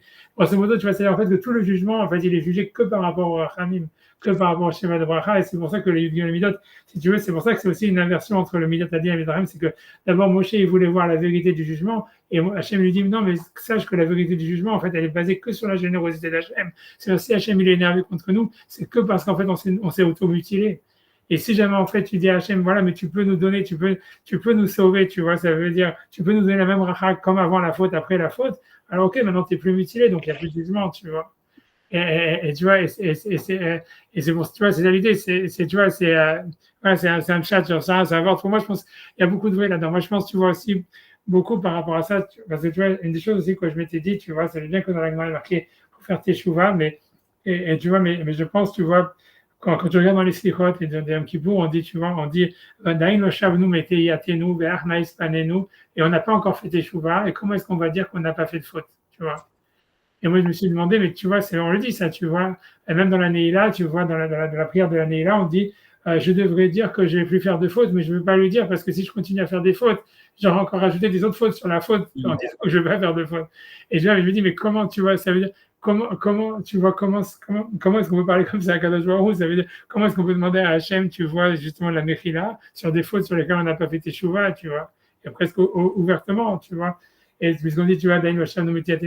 Et je me suis dit, après ça, j'ai réfléchi, je me suis dit, en fait, c'est sûr qu'au contraire, ça veut dire que toute la tefila de Yom Kippour, etc., elle est d'avoir une capara sur les fautes sur lesquelles on n'a pas fait Teshuvah. Parce que tu vois, en fait, si tu veux, quand tu regardes, encore une fois, tu vois, si tu regardes dans la faute du Vaudor, il y a marqué, tu vois, ça veut dire que quand Hachem il a donné la Torah, il a dit, les Juifs, ils ont eu peur, ils ont dit, parle-toi à notre place. Il y a marqué, Hachem, il a dit, Mi'iten, qu'est-ce que j'aurais aimé qu'ils aient ce cœur-là, toute leur vie de me craindre, pour que je leur donne des brachot. Mi'iten vaya levavam zel yiraoti kol hayamin. Et ça veut dire que Hachem, il savait en fait que les Juifs, après qu'ils avaient dit recevoir la Torah, ils allaient faire la faute du Vaudor. Puisqu'il a dit, comme j'aurais aimé qu'ils gardent ce cœur-là, c'est-à-dire qu'ils savaient que ça n'allait pas tenir. Et tu vois, l'idée, tu vois, ça veut dire, et là, Moshe, dans la paracha de pas longtemps, il dit, Hachem ne vous a pas fait comprendre jusqu'à aujourd'hui. Et la Gemara dans Avodat Zarah, elle explique qu'est-ce que ça veut dire. Ça veut dire que quand Hachem, il a dit, comme j'aurais aimé qu'ils gardent ce cœur toute leur vie, vous auriez dû répondre, toi, tu nous donnes, Ata Titen, toi, tu nous donnes la Yirat Shamayim, que toi, tu vas nous sauver du etc. Et ça veut dire la responsabilité, elle est dit que les Juifs, ils n'ont pas demandé ça. Donc ça veut dire, en fait, tu vois, l'idée, c'est que, en fait, la tefila de Yom Kippour, c'est une tefila de dire, voilà, pardonne-nous nos fautes, et tu vois, ça veut dire, et donne-nous l'énergie, tu vois, et donne-nous qu'on sauve-nous, toi, du etc., et fait que nous, on les refasse plus. Et ça veut dire, et c'est ça la tefila, ça veut dire les fautes qu'on est capable nous-mêmes, si tu veux, de ne pas les refaire. On n'a pas besoin d'Hachem, si tu veux. La prière de la tefila, de Yom Kippour, elle est d'après sur les choses sur lesquelles on n'a pas fait, on n'arrive pas à faire teshuva. Et c'est pour ça qu'on dit Dain lo shavnu metei yatenu ve'ach na'is panenu ve'aval chatanu, on dit, et sur ça on dit les Yud Gimel Amidot shel Rachamim, que Hachem il donne la Rachamim comme si on était avant la faute et qu'il nous redonne déjà la Bechira et si tu veux qu'il nous donne la force de faire la faute. Et l'idée c'est que si jamais en fait on refait la faute, c'est bien maintenant le responsable de la faute, c'est Hachem, parce qu'il nous a pas donné la faute, l'énergie. Et c'est ça le sens du bouc émissaire. Ça veut dire qu'on dit que le bouc émissaire, il supporte toutes les fautes du peuple d'Israël. C'est-à-dire que si toi, tu demandes à Kadosh Baruch Hu, de toute ta force qui t'enlève le Yetzirah, si jamais il ne l'a pas enlevé, maintenant c'est de sa faute à lui, tu vois, et c'est lui qui porte la faute, c'est plus toi, tu vois. Tu vois. Est-ce que c'est possible de ne pas nous mettre dans la situation? Peut-être, tu vois, tout ce que tu veux, mais ça veut dire, grosso modo, l'idée, c'est que tu vois, tu dois faire la tefila sur ça, tu vois. Ça veut dire, le principal de la tefila est sur les fautes qu'on n'arrive pas à faire teshuva. Et le sens de ça, c'est deux choses. Une, soit Hachem, il va te donner la Siyata Dishmaya et tu vas être sauvé de ton etc. Ça arrive, tu vois. Et parce qu'Hachem, il peut, tu vois. Mais parce qu'en fait, l'idée, c'est, et si jamais ça se passe pas, ça veut dire que voilà, tu continues à faire la faute, etc. Alors, c'est Hachem qui est responsable de la faute. Et c'est ça l'histoire du bouc émissaire. Benassa, Saïr, Kolavonat, Ben Israël, Al-Eretz Gezerah, c'est-à-dire qui porte toutes les fautes du clan d'Israël. Ça veut dire, voilà, une fois que toi, tu as demandé à Hachem qui purifie ton cœur et que tu as demandé à Hachem qui t'empêche de faire les fautes et que tu penses que, voilà, que ces fautes-là, toi, tu penses que c'est mal, puisqu'on a vu que l'idée, c'est de savoir que c'est mal. Tu vois, c'est ça l'idée, de savoir et que tu ne veux pas le faire, etc. Maintenant, si pour une raison ou pour une autre, tu vois, Hachem, il t'a créé avec tes limitations et que tu vois que tu n'arrives pas, tu vois, à ne pas les faire, Alors, si tu veux, voilà, ça veut dire c'est bon, c'est Hachem, c'était le choix d'Hachem qui t'a fait avec ce défaut-là. Tu vois, d'une certaine manière, tu vois. Et donc, ça ne veut pas dire qu'il faut te distancer en disant, OK, maintenant, je vais continuer à faire des fautes, mais ça veut dire, l'idée, c'est, tu vois, c'est ça. Mais je pense que le cas de la tefila, en fait, à Yom Kippour, il est sur les fautes sur lesquelles on n'a pas fait, tu vois, parce que je dis la responsabilité qu'il y avait sur le clan d'Israël dans la faute du Vaudor, c'est qu'ils n'ont pas demandé à Hachem, tu vois, parce qu'Hachem, il voyait qu'ils n'avaient pas la force de garder la Yirat Shamaïm et qu'ils allaient faire la faute du Vaudor. Donc, c'était écrit d'avance. Alors, la question, on dit, pourquoi Hachem, il veut les détruire et tout ça. Et sur ça, Moshe, il leur dit, mais parce que vous auriez dû dire, quand Hachem, il a dit, comme j'aurais aimé qu'ils aient cette crainte de moi tout le temps, vous auriez dit, c'était une ouverture qu'Hachem vous disait, maintenant, vous dire, vous auriez dû dire, donne-nous Hachem cette crainte de toi tout le temps. Et Hachem, peut-être qu'il aurait donné, peut-être pas, tu vois, mais en tous les cas, s'il aurait donné, tant mieux, et s'il n'aurait pas donné, c'est, tu vois, au moins, vous avez fait, tu vois, si tu vois, votre Richelieu, vous avez montré qu'en fait, c'était pas votre volonté, c'était la volonté d'Hachem que la faute du Vaudor, elle arrive, tu vois. Alors que le fait, tu vois, que tu n'as pas demandé à Hachem de t'empêcher de faire la faute du Vaudor, ça veut dire qu'au fond, toi, tu voulais que ça arrive, tu vois. Tu vois, ça veut dire, tu vois, c'est ça l'histoire, tu comprends le truc. C'est marrant, et en fait, on a l'impression que c'est par. En fait, Rosh Hashanah, c'est par la positive. On s'attache à Hachem par le Shefa qui descend, alors que par Yom Kippour, c'est presque par la négative. C'est-à-dire qu'on se. Je sais pas si ça fait sens, mais on demande à qu'il n'y ait pas des choses qui viennent nous empêcher de. Ouais, un truc comme ça, ouais, c'est ça, ouais. Non, ce qui est le plus, c'est le moins. Enfin, dans le. C'est un truc comme ça, tu vois, exactement. C'est un truc comme ça. Je pense qu'il y a du vrai, tu vois, parce que tu vois, on demande à voir le sens dans la justice, etc. C'est un truc comme ça, on demande qu'Hachem, tu vois, il aménage notre histoire de telle manière à ce qu'on arrive à trouver du sens, tu vois. Mais comme tu dis, parce qu'en fait, la justice d'Hachem, elle est acceptée comme si tu veux, voilà, comme réelle, et on l'a acceptée quoi qu'il arrive, mais maintenant, on veut, comme tu dis, on puisse, tu vois, ne pas être empêché, tu vois, d'être le plus proche de ce dévoilement, tu vois, de la présence d'Hachem, tu vois, comme tu dis, que rien ne nous empêche, tu vois, qu'il y a le moins d'empêchement, comme tu dis, le moins de voile, quoi. Ah oui, donc c'est bottom-up, top-down, bottom-up. C'est ça. C'est un petit, mais tu vois, tu vois que en fait, tu vois, c'est super compliqué, tu vois, parce que tu vois bien qu'en fait, les attributs, ils s'inversent, tu vois. Le Hachem, Elohim, partie, qu'est-ce qui est caché, qu'est-ce qui est dévoilé, tout ça, tu vois, qu'est-ce qui est visible, qu'est-ce qui est invisible. Mais tu vois, comme tu dis, voilà, c'est à peu près ça, a priori, c'est tout ça. Mais en fait, tu vois, tout ça, il faut réfléchir sur tout ça. Parce que là, c'est des pistes de réflexion, tu vois, je veux dire, tu vois, c'est tout, voilà, voilà, c'est ce que je pense. Très d'accord. Ah, ouais, Merci beaucoup. Merci. Vraiment grave, merci. En tout cas, pour moi, c'était plus Ah, facile. non, mais vraiment, ça, c'est. Ce qui nous amène sur du raffinement de nous-mêmes, c'est exceptionnel. Vraiment, c'est vital. Allez, tu vois, je vais encore rajouter un dernier argument que j'avais dit. Oui, avec plaisir. C'est parce que tu vois, c'est les derniers arguments qu'on appelle sur Ben Adam Lachavero, Ben Adam Lamakom, que moi je pense, tu vois, que ça c'est un bon de Torah aussi.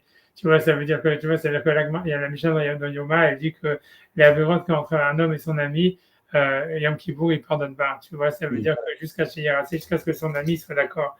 Et tu vois, jusqu'à ce que son ami il fasse la paix avec lui. Et les avérotes Ben Adam Lamakom, Yom Kippour, Mechaber, le Yom Kippour, ça fait une cabara que sur les avérotes qui sont Ben Adam Lamakom. Et entre Hachem et l'homme.